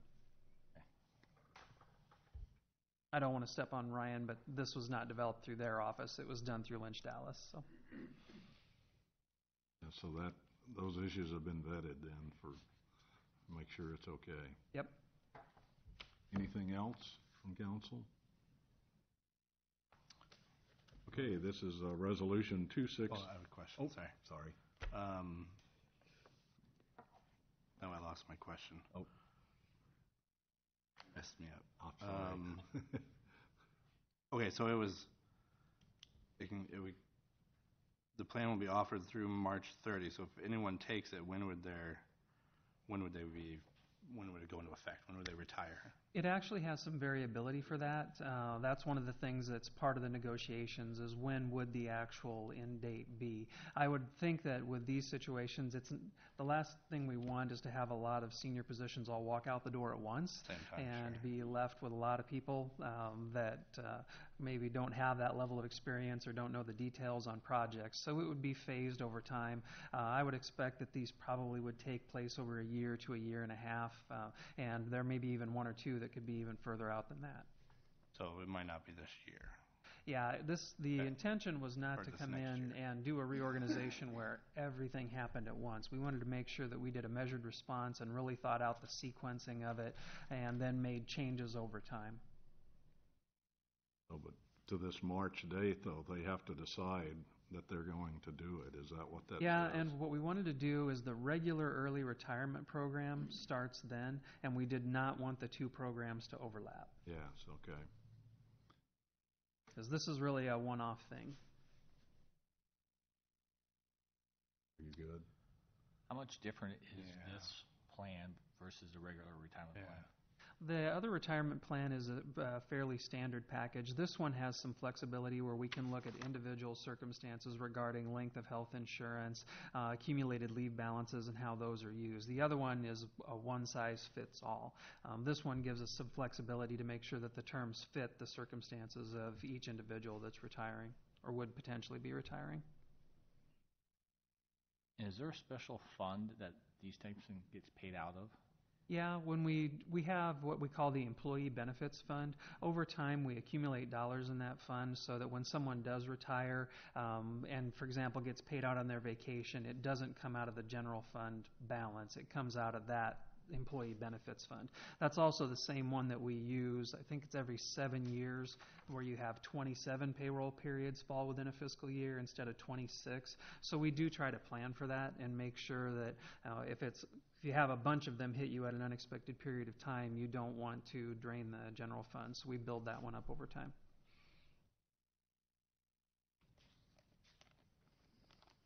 Was that your panic-eared Beth?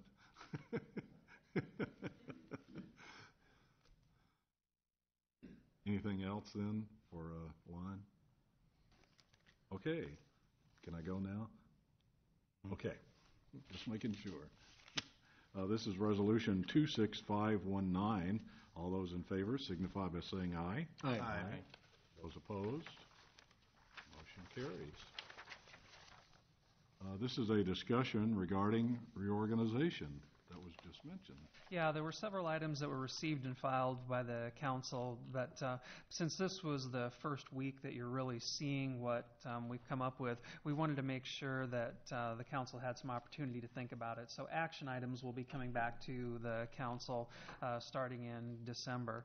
But essentially what we've done is we've worked with all the departments inside the building to take a look at how the positions are set up, take a look at how other cities manage it, because we're still using the same management structure and the same organizational structure with only one or two tweaks that have been made since we were a city of 15,000. And right now, I would feel pretty confident in saying that we're probably, if not over, on the door of 40,000 population.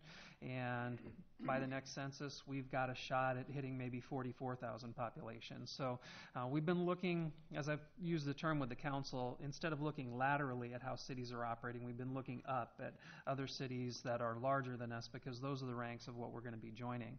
And as we went through it, we had some initial ideas about how it would work, but really came to the conclusion that to try to leap into, for example, the management structure that an Ames or a Dubuque might have is really too early. So we started looking at interim steps, and the interim steps that we have here really take advantage of some potential retirements to repurpose positions, realign departments with new department heads, with the goal here was to stay within the existing payroll, but to put people in positions that better use their strengths and free up time for some folks in certain positions to be able to do things that are not getting done right now. And so the biggest change really happens on the administration and finance side. Right now, those two departments are separate. So you have a finance director who has the finance staff, you have the city manager, and then there's an administrative staff. But those are all positions that report directly to the city manager. What we do here is we would create a director of administrative services position. And the director of administrative services would have control not only over finance, but also a budget function, a city clerk function, and then IT and communications would fall underneath that umbrella as well. Essentially, any departments that have that aren't targeted. If you think about engineering, engineering does engineering. These are all organizations or departments that serve the entire city. So they're either administrative services or internal functions. The idea is to try to reduce the span of control so that the city manager doesn't have as many direct reports, and to also have another layer in there that can assist with special projects. So On the other side, the Community Development Director position would be created that would oversee building and planning and develop departments. There would be some position title changes to reflect the fact that once you go to a Community Development Director, you still have to have individuals that are responsible for managing those functions underneath it, because it's very unlikely that you're going to find one individual who's an expert in both of those functional areas. So you still need someone underneath them who's kind of the subject matter expert. But as the city grows and as the needs change, we really wanted to make sure that we're putting positions out there that are the ones that are going to be reflective of the workload. So if you look at the positions that would be funded out of this, the plans examiner and building inspector are going to be two pretty critical positions for us moving forward. If you think about the projects that are coming our way, if the Marion Square Mall project goes and the library project goes, and once the area around the hotel goes, and with Squaw Creek Crossing coming online, that's enough work for one full-time building inspector just on 4 projects. And so we were looking at ways to make sure that we have people in those critical positions where missing an inspection can lead to problems later on. So that's what it's really geared toward. But that's why when we did this, to Councilwoman Pazur's point, I didn't want to come back to you with something that was a dramatic expansion in payroll, because with a little bit of uncertainty out there, we didn't want to do something that would not be sustainable. So we looked at, okay, what can we do as kind of a stage 1 or a phase 1 that might get us through the next 3 to 5 years, maybe as much as 7 to 8 years, and then move into the next stage when the city is getting closer to that 50,000 population number. But to do more on critical functions and do everything we could to stay within or very close to existing payroll.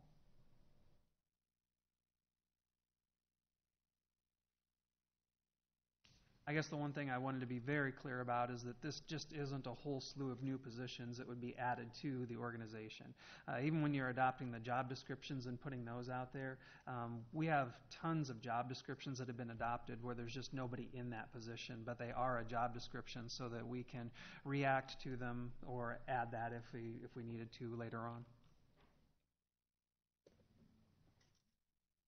Okay, any questions for Lon on this? I guess I'll ask, when do you think council will see this? Any timetable for when this will happen? We'll start going through with the formal approvals of the different pieces in December, but we really can't give you a concrete implementation schedule until we would know how many people might be ready to sign on the retirement package and when those retirements actually would take place. Then we can show you piece by piece which piece would happen when. So it wouldn't be by the budget planning either then in January? We should have a pretty good idea by then. Okay. So the new council should have an idea of what they're facing then? Yep.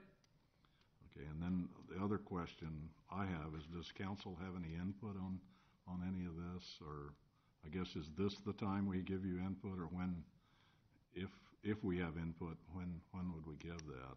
Oh, we're always happy to hear ideas. Like I said, this is the first time that it's really come to council. That's why we didn't want to put you in a position of hearing about it and then voting on it right away. Right. So if you come up with anything, we'll be discussing it again at the meetings in December. Certainly let me know if you have ideas between now and then. Yeah, I just wondered, I guess it came to mind, I wonder if that would be a work session, maybe a 3 o'clock work session sometime? Would that be an idea for council? Yeah, it's needed, yeah. Sure. What's that? If it's needed, sure. Yeah, I guess if the council has ideas on that. Anyway, that's a thought on it. Mm-hmm. So for this one though, there's no action taken on this tonight. No, we're not asking for any decisions. Just wanted to give you a briefing. This came out of strategic planning about a year ago, and we've been working on it internally. We had one plan and kind of went back and looked at the budget and said that really doesn't fit. So then thought, well, what can we do as some interim steps to really address the immediate needs, but then really set us up to go to that next stage as the community continues to grow. I was going to say the diagram looked a little different from what we had seen from last year. Yeah, as much as that we might like to be able to move to that point, I can't in good conscience say that it's budgetarily responsible to move to that other one yet. We're just not quite there. But if you think about it, a lot of the projects that we're contemplating, 5 years, 7 years from now, a lot of them will become, the TIF incentives will be over. There'll be financial resources coming available that can go towards some of those functions. Okay. Anything else on this item? So the final decision on this probably will be after the first of the year, as far as what the final look of the chart is. Is that what you're saying? Yeah, because even though these positions might be approved and you might adopt a job description or adopt a salary range for it, until they're put in the budget, they don't officially have funding tied to it. So you can create a position, but it has to be in the budget and specified before we can take action with anything. That's when I was asking if it'd be done before the budget meeting. Right. And when is that? That's second week January. of January? Second week? That's when I asked that. Right, gotcha. Yep. Okay. Anything else? All right. I have a public hearing regarding a proposed development agreement with SB Coastal LLC. Is this for you? Yep. Yeah, this is a development agreement with SB Coastal. This is a corporation that was formed to own and hold the building that houses the Bliss Salon across from Fretz on 10th Street.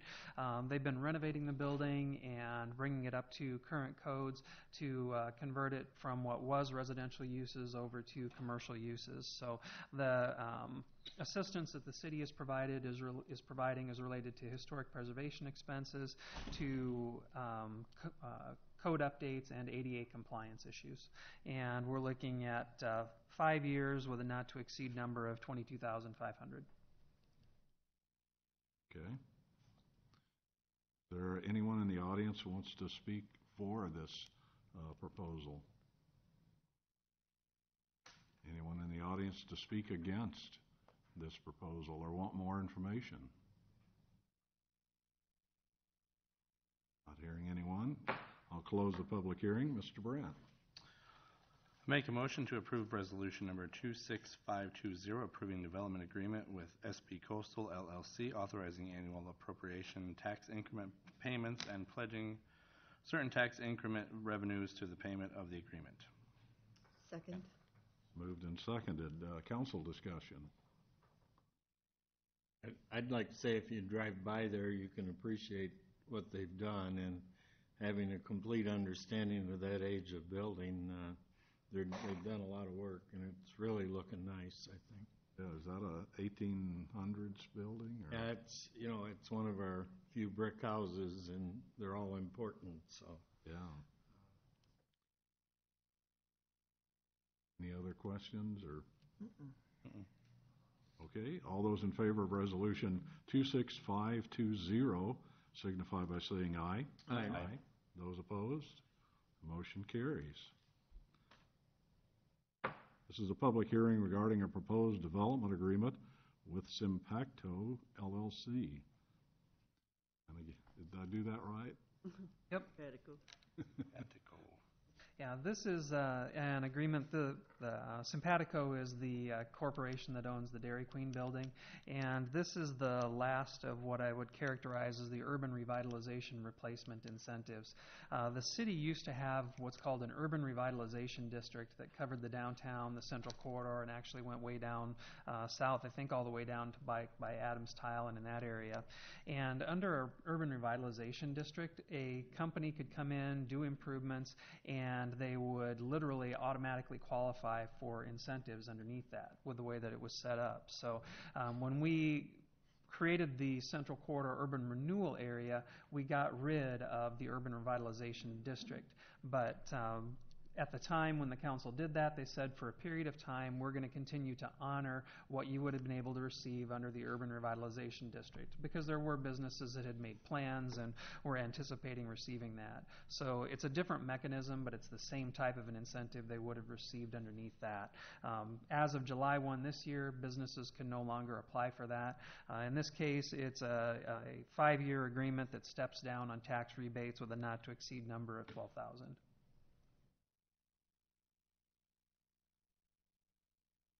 Okay. Is there anyone in the audience to speak for this proposed development?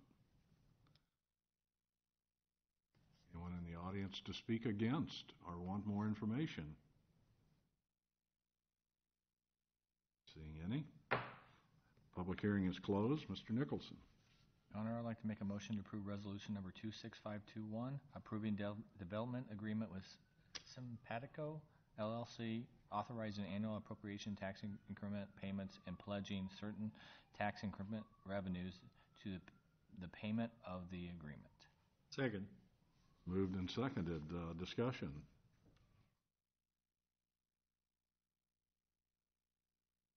Nothing? Okay, this is resolution 26521. All those in favor signify by saying aye. Aye. Those opposed? Motion carries. Open a public hearing regarding the proposed development agreement with Marion Process Solutions, Inc. Again.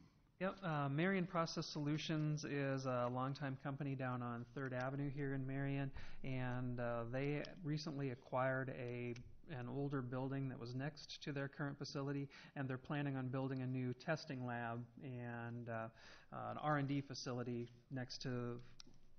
on that lot. And so as part of that, they are qualifying for a high-quality jobs incentive from the state of Iowa, which has a required match component. And so the city is providing the match that is needed for them to be able to access those state dollars. So in this case, Marion Process Solutions is a 5-year sliding scale rebates with a not-to-exceed number of $100,000.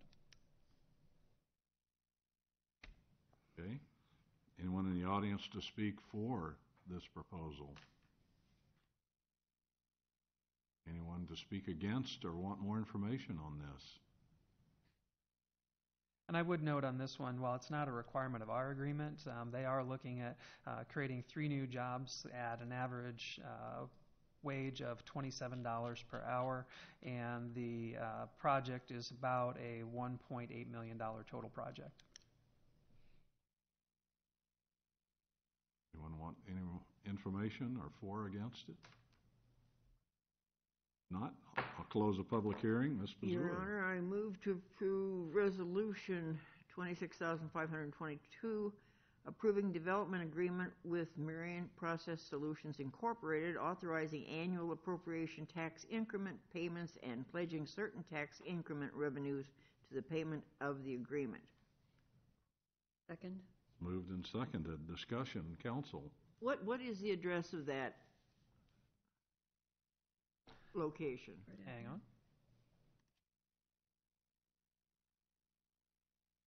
On 3rd Avenue. Hmm?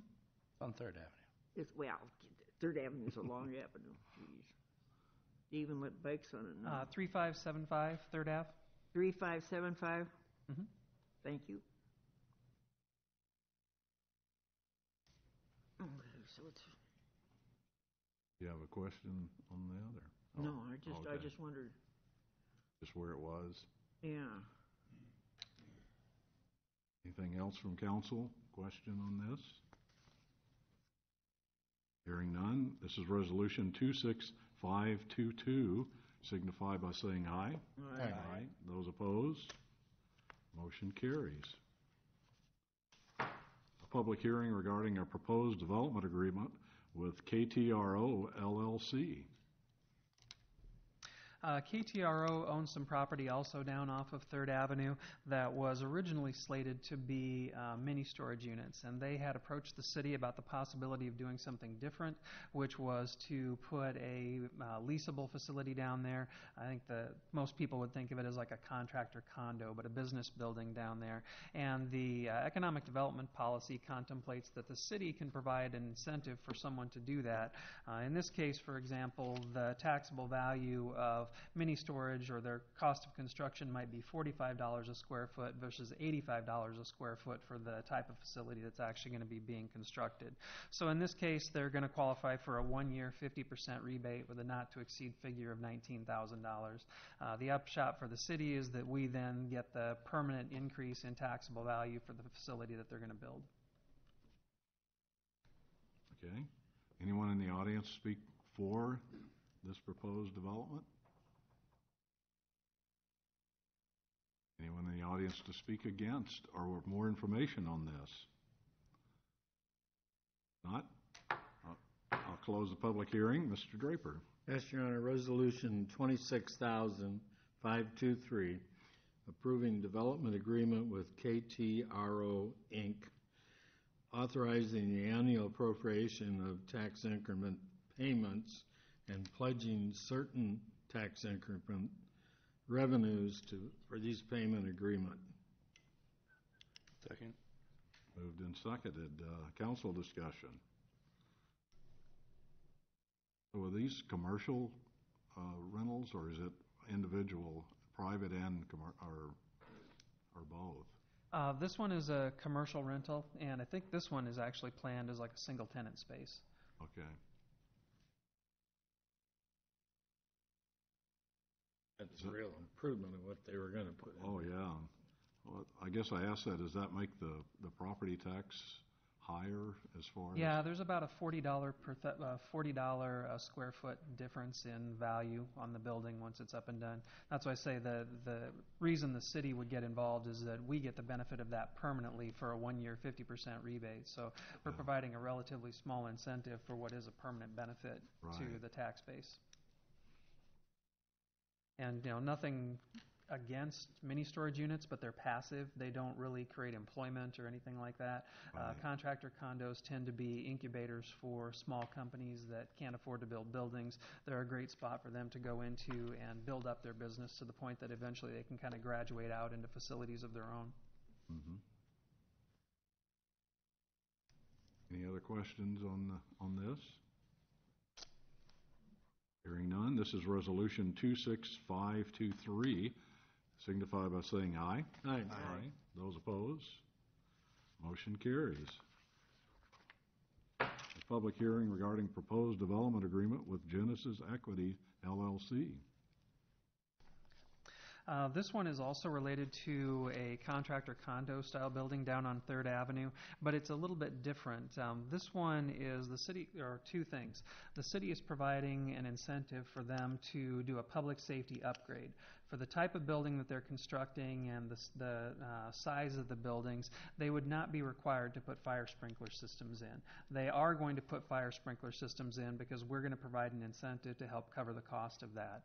And one of the things that the fire department often encounters with these types of buildings that don't have sprinklers is there are limitations on what you can have in them for vehicles depending on the size of the vehicle. And so you can have a contractor that starts out with a 3/4 ton pickup and they're perfectly fine, but then all of a sudden they go to a purpose-built chassis or they're using something that's more on the scale of public service. Those can't be kept in those buildings and used for commercial purposes because they aren't sprinkled. It's a section of the fire code that the fire department grapples with all the time. In this case, we're actually going to assist the developer with the cost of putting those sprinklers in up front. The other piece on this one is that the economic development policy also allows for us to provide help to do construction on something that's new to market. And they have the option of putting in a loading dock on these contractor condos, which is not something that is currently in our market. It's not planned that it would be something that they would do right away. If they don't, they do not qualify for that incentive. If they do it within a certain period of time, then they would qualify for the additional incentive. But overall, it's a maximum of 10 years and $165,000 $1,225 that they could potentially receive. This is something that I think the fire department has been really glad to see. I think their feeling would be that the more buildings that have fire suppression systems in them, the better. We've been really focusing on this in the uptown area, but it's also something that can be used elsewhere in the community. Okay. Does anyone in the audience like to speak for this proposed development? Anyone in the audience like to speak against this development or for more information? Not? I'll close the public hearing. Is that so? Yes, Your Honor, I make a motion to approve resolution number 26524, approving development agreement with Genesis Equities LLC, authorizing annual appropriation tax increment payments and pledging certain tax increment revenues to the payment of the agreement. Second. Moved and seconded. Discussion from council.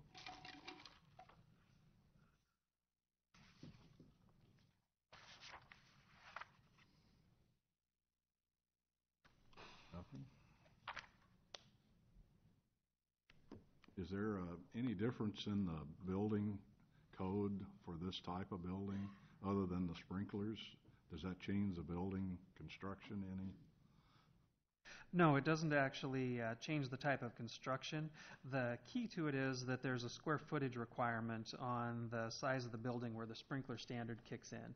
And so one of the things I think that we've noticed is that wherever that number is, they tend to build something that's 10, 50, 100 square feet less than that, so they don't kick that requirement in, even though it's not necessarily the best product. So in this case, the way that we have it phrased and the way we administer that program is that if you're doing something that's in excess of what the building code would require, that's related to safety improvements or ADA improvements, we can contemplate providing assistance. Another example would be, someone who wants to put an elevator into a building in the uptown but may not be required to do so. If it's affordable and that's something they would like to contemplate, that can be included in an incentive agreement. That was the case with Dr. Shaw's project up on the corner. He received some assistance to put that elevator in. Yeah. Anything else from council then? Okay, all those in favor of resolution 26524 signify by saying aye. Aye. Aye. Those opposed? Motion carries. This is a public hearing regarding a proposed development agreement with the J-Pen LLC. J-Pence? Japans. Japan? Is that right, Mark? This one's a little more complicated, so I'll spend a little bit of time on it because there's several separate actions that need to be taken with this one. Legacy Manufacturing built a new facility out in the Marion Enterprise Center a couple of years ago with plans to eventually be able to add on to it in a series of a couple of phases. Flash forward a few years, and they've been performing very well compared to their initial projections. They're reshoring some operations and going to be doing some additional business in Iowa with another facility and find a need to have more space. And so they are going to be adding on to the existing facility but doing the next two phases all as one particular project. So because we have an existing development agreement, we have to actually amend that development agreement to make sure that we're not having the two overlap. But like the one with Marion Process Solutions, the company is in line to receive some funding from the state's High Quality Jobs Program, and there is a match component that is required for that. And so in the case of this one, it's structured a little differently, but we're looking at 5 years with a maximum of $740,000 that the company would receive. And just to give you some perspective, that's a 200,000 square foot addition to a building that's already 133,000 square feet, and they're expecting the project budget to be $11 million or more once it's all completed. Again, these are not in our development agreement, but would be part of any commitment to the state. They're looking as many potential as 12 new positions. Okay. Anyone in the audience speak for this proposed development agreement? Yes, sir. State your name and... Mark Weems, President Legacy Manufacturing, and also I'm one of the members of Chapons LLC. I'm sorry I butchered your name. That's okay. It's French. It stands for I think. We've already presented our expansion proposal, so I'm here to take questions. Oh, okay. Is there anyone in the audience would like to ask a question on this, or?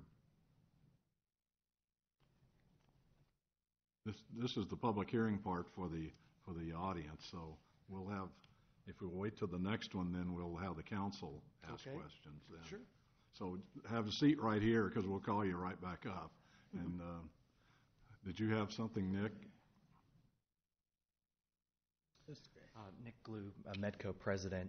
Not specific to this, but I thought I'd use just the last public hearing of this long string of public hearings to maybe just provide a little perspective to some folks in the audience, or to just kind of say, and there is our year-end review as far as 2017 is concerned.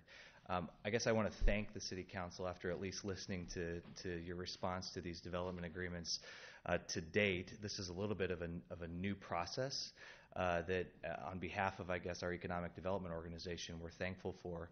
Obviously, this may feel a little redundant to some of you because all of these projects we have worked to diligently present the details of as we entered this new MOU process that the council would approve. State incentive processes, they go pretty quick. But unfortunately, out of the city's control, the TIF process has become extremely cumbersome in just many levels of process that I think this process that now the city has arrived at is probably the best case scenario that allows our projects to come forward. We talk about them, you vet them, we approve MOUs, and as long as we don't get to this step and councils decide to look at projects differently, as far as creating an exceptional environment for businesses to grow and expand at the pace that businesses need to do that. Thank you for allowing that process to unfold the way that I believe it needs to allow these projects to move quickly. So I say that obviously in the last public hearing before the last vote, and obviously maybe you could change your mind, but again, I think as people are sitting here and seeing all these development agreements, they need to know that these are projects that have been really vetted over a long period of time, that now we're doing that last kind of legal step required by the TIF process. So thank you for reviewing these again, but thank you for all the work that really has been done by staff and reviewed by council over the last several months to get to this point tonight. So, and of course, if anyone has any questions on TIF and maybe not fully understanding the tool, as you know, I'm always available and willing to explain that to anyone. So thank you. Okay. Thank you, Nick. Anyone in the audience speak against this proposal or want more information on it? Yes, ma'am. Come. I'm sorry. Come. I understand that you guys these are all things that development, right? Economic come development. Come state your name and address and then. I'm sorry. My name is Susan Foster. I live at 2745 Highland Drive. I was here for the last meeting because they're putting a big barn behind my house, and I'm not happy about it. And that's why I just listened to this gentleman talk about all the vetting that went on for all these economic development projects. I don't live in an economic development like a business district. I live in a residential district. Right. And yet what is going on behind me is definitely business oriented. And didn't you talk last time maybe that you knew the people and there wasn't going to be any business there? I know some people came earlier tonight and they had pictures. Right. Yeah. So that seemed to me like that's a business. So my question is, if we take all this time to vet all these things that are going to increase the tax base and build on the economic development of Marion, are we not taking any time to vet somebody building something in the middle of a neighborhood? Well, like you heard before, it was looked at. It wasn't looked at very well because the water thing, they said that it was all taken care of. No one came and looked at that. Why don't you, can you wait and hold I'm those sorry. thoughts till till we get out of this, and then Oh, I'll of let you, course. I'll let you But that's come what I back was up. wondering about, is like, does everything go through that process? Yes, it does. Yeah, this has been over the last 3 months that we've been looking at some of these processes, some of these things that we're seeing tonight. Yeah, and it looks like it's really been, I mean, this looks like a good thing for Right. Marion. So, but anyway, hold those thoughts, and I'll have you come Okay, back up thank at you. the I very appreciate end. it.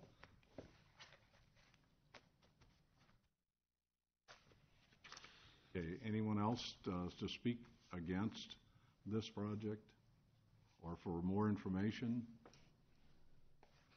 Okay. I'll close the public hearing. Mr. Brand. Yes, Your Honor, make a motion to approve resolution number 26525, approving an amendment to the development agreement, Legacy Manufacturing. Second? Moved and seconded. Council discussion. This is what I was getting at earlier, Joe, that this one has kind of an extra step in it because there's already an existing development agreement. What this amendment does to the existing development agreement is put a ceiling on it. With tax increment financing, everything that you work with starts from a base, then you have the new taxable value. The difference is the increment. And with this one, to do the other agreement, we had to actually put a ceiling on that increment, and then the new agreement works in the difference from here to here. So that's why the amendment to the original agreement. Right. Now, would you come up and address the council then at this point? I'll try to answer any questions that might be lingering. I guess from my point, how many the larger building job-wise are you looking to add to that? Well, I mean, we stated 12 in this, in the near term, but there's going to be many more than that, because the building right now that we're in is 135,000 square feet. We're adding 200,000 square feet to it. So, I mean, over time, as we continue to grow, I'm sure we're going to be seeing many more hires. Yeah, okay. That was This is the one that's got the stages, step 2, step 3, and then.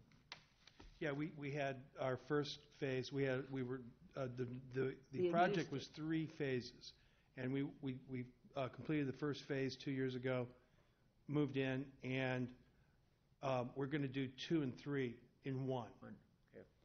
And we have a lot of concrete pouring out there right now, so we've got a real big jump on the winter. We've got the foundational work should be a whole month ahead of schedule, which is fantastic, because when we did the first phase, the weather was very uncooperative and it was very mucky and difficult. So we're very happy about that. So we believe that the project is going to definitely be completed by the end of June. And just to give the council some perspective on the scale of what Mark is talking about, he's talking about 200,000 square feet. I think the Walmart is 207,000. Yeah, if you go out there and look at it, how much bigger, if you look at where the big parts you had before and how much bigger that is, it's amazing. Our building now looks really small compared, because I know what you're saying. And it's how many feet long? Yeah, it's. I looked at it just the other day, and I was like, it was a big building, but this is really going to be big. It really is big.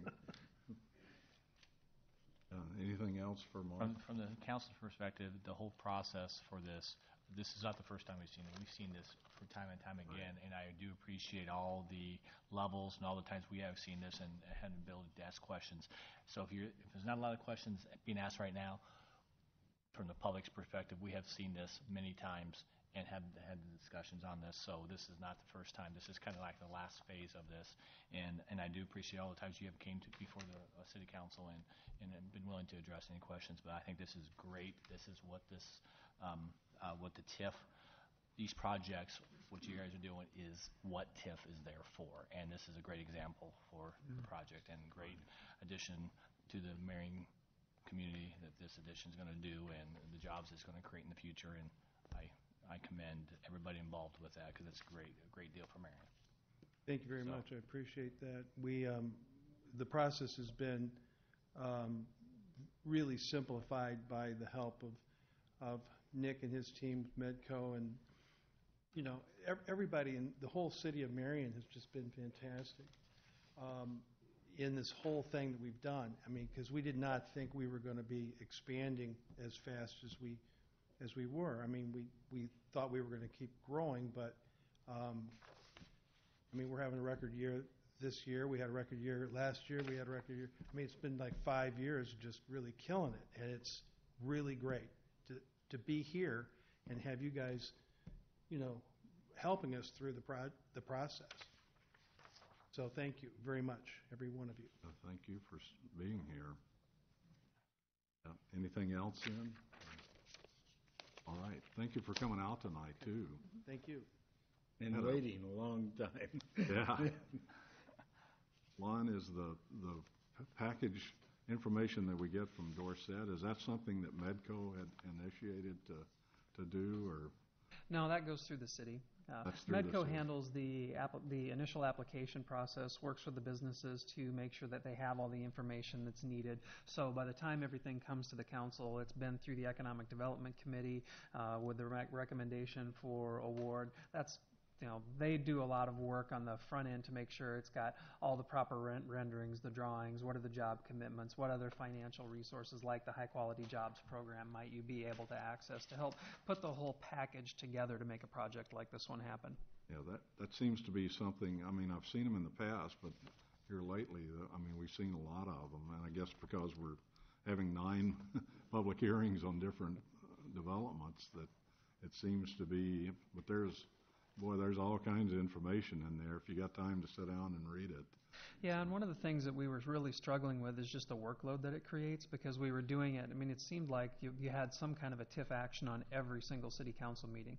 So we went to a more regimented schedule where we expect to bring things like this forward 3 times a year. But this, to the points that have been raised earlier, this is 6 months or 9 months worth of agreements that are just all coming to the final formal approval process all at the same time. Right.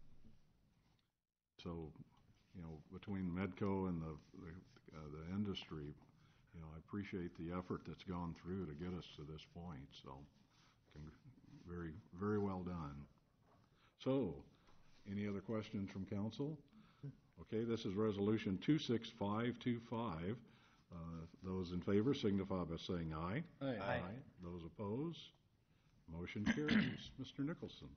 Yeah, I'd like to make a motion to approve resolution number 26526, approving development agreement with Japons LLC, authorizing annual appropriation tax increment payments and pledging certain tax increment revenues to the payments of the agreement. Second. Moved and seconded. Additional discussion on this item? Paying attention. I will. I kind of wrote the how. This one is the actual agreement on the new project. Okay. Any additional comments or questions from council? Okay. All those in favor of Resolution 26526 signify by saying aye. Aye. Aye. Those opposed? Motion carries. Your Honor, I move to approve Resolution 26527, authorizing internal advances for funding of urban renewal projects. Second? Moved and seconded. Information on this one? Yeah, one of the things that we are starting to do is to recover our actual costs for doing these types of urban renewal projects. Dorsey and Whitney is great. They're not free.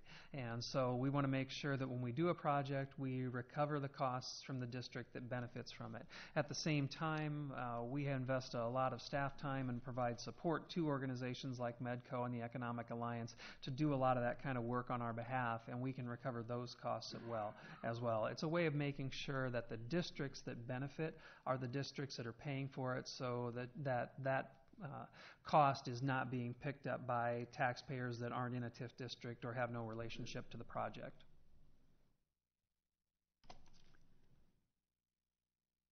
Do you have a question?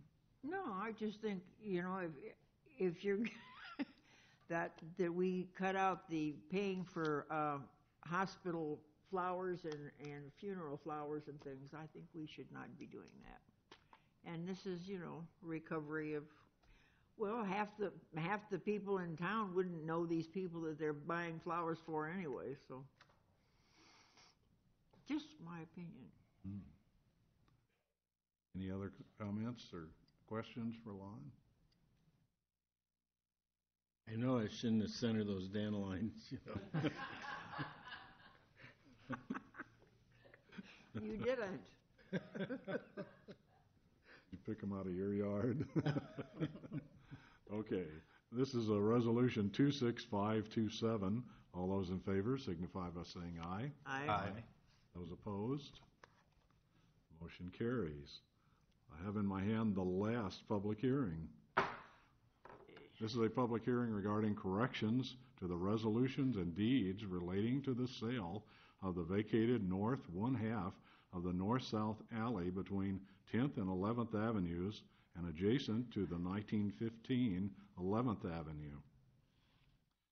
This is a public hearing. Is anyone in the audience want to speak for this? Anyone in the audience to speak against this correction? Nothing heard. Close the public hearing. Mr. Draper. Yes, Your Honor. Resolution 26528, approving the corrections and resolutions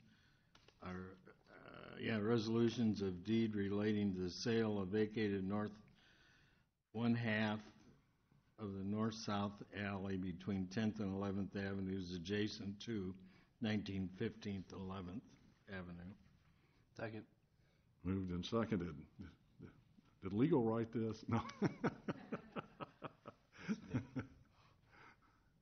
Yes, this one actually is coming from legal. It's to correct a legal description from a transaction that occurred, I believe, about 10 years ago. It happens. Sometimes those legal descriptions, obviously, the longer they get, the more things can creep in there, and this is just to correct a legal description, that's all. See, I can give you a hard time. I can't give the mayor a hard time. So. Council discussion or questions on this? Yes, of course I do. Oh, sure. First of all, public safety has kind of always been my favorite group of people. I mean, 20 years with the sheriff's department has to account for something. But I just think with the police chief getting certified and the firefighters getting recognition, I think it's great that public services come out roaring. I noticed that on the... We haven't voted on this yet. Oh, we have. I'm sorry. I thought you said we had. No. Hold on. This is discussion time. I'm on medication. Oh, okay. I didn't know where you were going with that. I'm sorry. I was letting you go, but I didn't know where you were going. Okay, anything else on the correction to this deed? What's that? No. Oh. All right, this is resolution 26528. All those in favor signify by saying aye. Aye. Those opposed, motion carries. Now, before we go to council discussion, Ms. Foster, would you come back up and give your what you... I sound like a broken record, but I was really impressed with how much thought and effort has gone into this economic development. I had no idea, and I could tell this wasn't just spur of the moment this evening. You guys have put a lot of effort and time and work into this. My fear is not nearly enough time or attention has been paid to the problem that I have, and I probably wouldn't have paid any attention to it either if it hadn't literally landed in my backyard. I'm fairly certain, no matter what my neighbors think, they've already poured the foundation, they put a roof on it yesterday. It's not going anywhere. But I don't want 3 more buildings back there either. Well. And my understanding is that is the plan. So what I wanted is there a way that we can all address this and perhaps change the zoning so that doesn't happen? I mean, it should have never, in my opinion, it should never have been allowed to be built in the middle of a neighborhood. It is going to be a growing concern. There is going to be business carried out there. No one builds that kind of building with that kind of foundation and that size if they're not going to do something commercial with it at some point. I'm also concerned about the lighting that's going to be on the building. If you have something that big and you have something that valuable to store in it, you're going to want security that is literally 15 feet from my bedroom window. I'm like so not happy. Anyway, again, I'm sure that there is nothing that we can do about this building that's up, but can we do something so no more go up? Okay. And that would be zoning, correct? Right, it would be with zoning, yes. And I would really appreciate it. And if or an ordinance, yes. That's basically why I'm here and what my concern is. Again, when I was like, they've been working on all this stuff for a long, long time, and obviously took a lot of care. And it seemed to me like one day this gentleman bought this house. He doesn't even live there. They put some flags out, and now I have this big monstrosity. And it is going to affect the water flow. This was a low place where all the water drained. Now they built it up, so it's no longer going to drain there, but it is going to drain off. And now I have the low property where it will drain too. It's just common sense. Something falls down on top of the roof, it's got to go somewhere. I had to be hooked up to the storm sewer from, they just put a new one in last year, and I had to prove that I was hooked up to it for my sump pump. There's no drainage back there. There's no storm sewer. There's just what was low ground and naturally collected there. There was nothing to bother it, but it's not low ground anymore. So this is a huge concern of mine. Okay. I do not want this water in my basement. So what I thought was if you would listen, Tom and Dan, if you would go through the process that the city went through to approve this through the planning and zoning, and would you walk her through that real quick? What all went through for the process planning for this building? Well, I mean, a building permit's applied for. It's reviewed internally by staff. The setbacks are reviewed against the zoning ordinance. It's distributed all through the departments, and it's permitted. I wouldn't have got a permit if it wasn't legal to be built. The zoning district, it's A1, so it provides for a large accessory structure. I'm not saying that it's great. I'm not saying that it's a great amenity for a neighborhood, but the zoning does allow it. Accessory structures are allowed on property within the community. You can drive around. There's quite a few of them that are large. In the past, this has been broached. The size of accessory structures allowed in residential areas has been identified as an issue. I think 10, 15 years ago, it was brought up. At that time, there was presentations on changing that, and it never went anywhere. I don't think. Let's make it go somewhere now. Well, that's the only thing that can change and it won't affect what you have now. It won't, but let's keep this from happening somewhere else. So, this is truly a blight on this. I don't know. I know they brought pictures. I don't know if they showed you what it looked like before. Yes, we saw the pictures. What it looks like now. And not only that, I know we're in the construction phase, but these folks are out there at 6 o'clock in the morning. They're out there at 9 o'clock at night. They play rock music. They have big trucks come and go. Again, I live in an area. That's no different than any subdivision that has a new house going up. Well, I don't think they do it Okay, well. I think there's a difference between professionals and my buddies are coming to help me build. And I am concerned that you said that it was all permitted and reviewed. My understanding is they applied one day, they got the permit right then. It went right through because it was zoned, what was it? A1. A1. The zoning, it doesn't matter. A building permit's issued based on site plan review. The site plan review was completed. And there's nothing to do about this water situation? Well, that's where I wanted to, it was addressed through the Stormwater Committee. Is that correct? No, we do not look at residential properties other than if it's a drainage way that is specified within the subdivision or there's a drainage easement or something. Yeah. Iowa law requires each resident to accept the water from their neighbor, so we do not get involved in that. Civil matter. It's a civil matter, absolutely. So he can flood out my basement and it's okay? We do not have the authority to regulate that. So I would not say it's okay, but we do not have the process or the authority to do that. So there wasn't anything that was looked at maybe for the water thing, because you guys, that wasn't part of your process? We would have looked at whether there was any encroachment on a drainage easement or any part of our system, whether it's a surface system or not, and I'm sure that happened. But beyond that, no, we would not have. Okay, okay. Okay, well, thank you. Again, those are my concerns, and I just want to spare someone else from going through this. So I really think that maybe instead of, we can do, if the council's interested, because it's not good for Marion, in my opinion, it's not.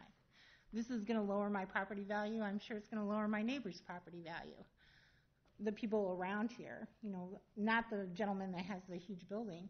And that's not, I don't think that that's good for your community. So. Okay, well, thank you for coming back then. Well, I hope so, and if I can do anything to bring this, keep this moving forward so it's not just brought up and dropped, please let me know. I'm very interested. Okay. Thank you, and I appreciate you taking the time to listen to me, too. Sure, no problem. Okay, now, Mary Lou. Thank you. I noticed on Paul's change of status page, it had the original $4,800 for salary, but then next time it's $4,896. So this is a 2% raise, right? Mm-hmm. And that 2% raise will proceed every year, right? It's based off of the CPI, the ordinance that we will be bringing to the council to correct the problem where it could go backwards if the consumer price index goes backwards, is going to fix the time that we look at the CPI. But council, if you wanted to, you could always say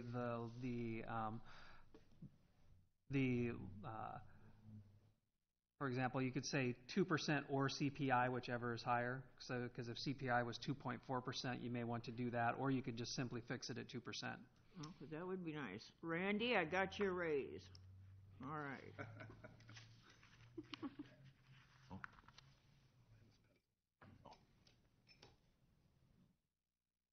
Dave, did you have something? Did you have something, Will? No, I'm good. Oh, okay. No. Our history lesson? Well, not too much. I'm so tired up here. I'm so tired. I had to think of what I'm going to do, and what I'm going to do is go to the Snug and have a drink, I think. But I began to wonder about bars, and the first bar in Iowa, in Marion, Iowa, was 1839. And it was a building built on the south side of what is now Central Avenue. And the first liquor license was issued by the city in 1840, and it was $40 a year, unless you had a billiard table, and they got another $100 for that. But anybody who lives south of Central, that building was tore down in 1843, and A.M. Goldsberry built a home on that site. So if you live out on Central, check your abstract and see, you may have the original site of the first liquor establishment in Marion, Iowa. In the 1850s, there were 11. So the business grew from there all the way up to Prohibition, when it failed completely for a while. But And no, Paul, I don't remember a single one. Well, the 1840s, you might, you're pretty young. But. Hey, wait a minute. You were on the next bar stool, don't kid me. I was old enough to drink. Well, I had the opportunity to be at the library Saturday, and they had the holiday bazaar going on there. So I had 15 people come by and talk. But I did have the honor to talk with two Boy Scouts that are working on their Eagle merit badges for public service. And they were specifically asking about traffic in Marion and the traffic cameras. That was their specific question about it. But they ended up talking about roundabouts and everything. But they were very, very interested in all of that information. And they, I shared with them about Albernet Road, and they asked what other traffic means we had, and I mentioned that we had the signs, the mobile signs with speed limit and things like that.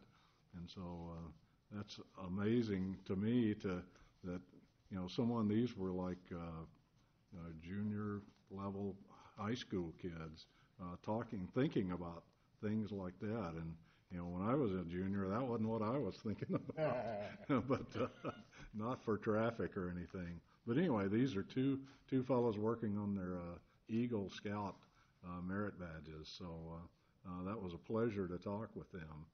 And so, but anyway, we ought to have that bazaar again. That was, the baklava and the ginseng pies. And I probably gained a pound by that. Jensen's were glad you were there. They were glad I was there. So, but anyway, I thank you all tonight for coming and sitting through 9 public hearings. And with that, we are adjourned.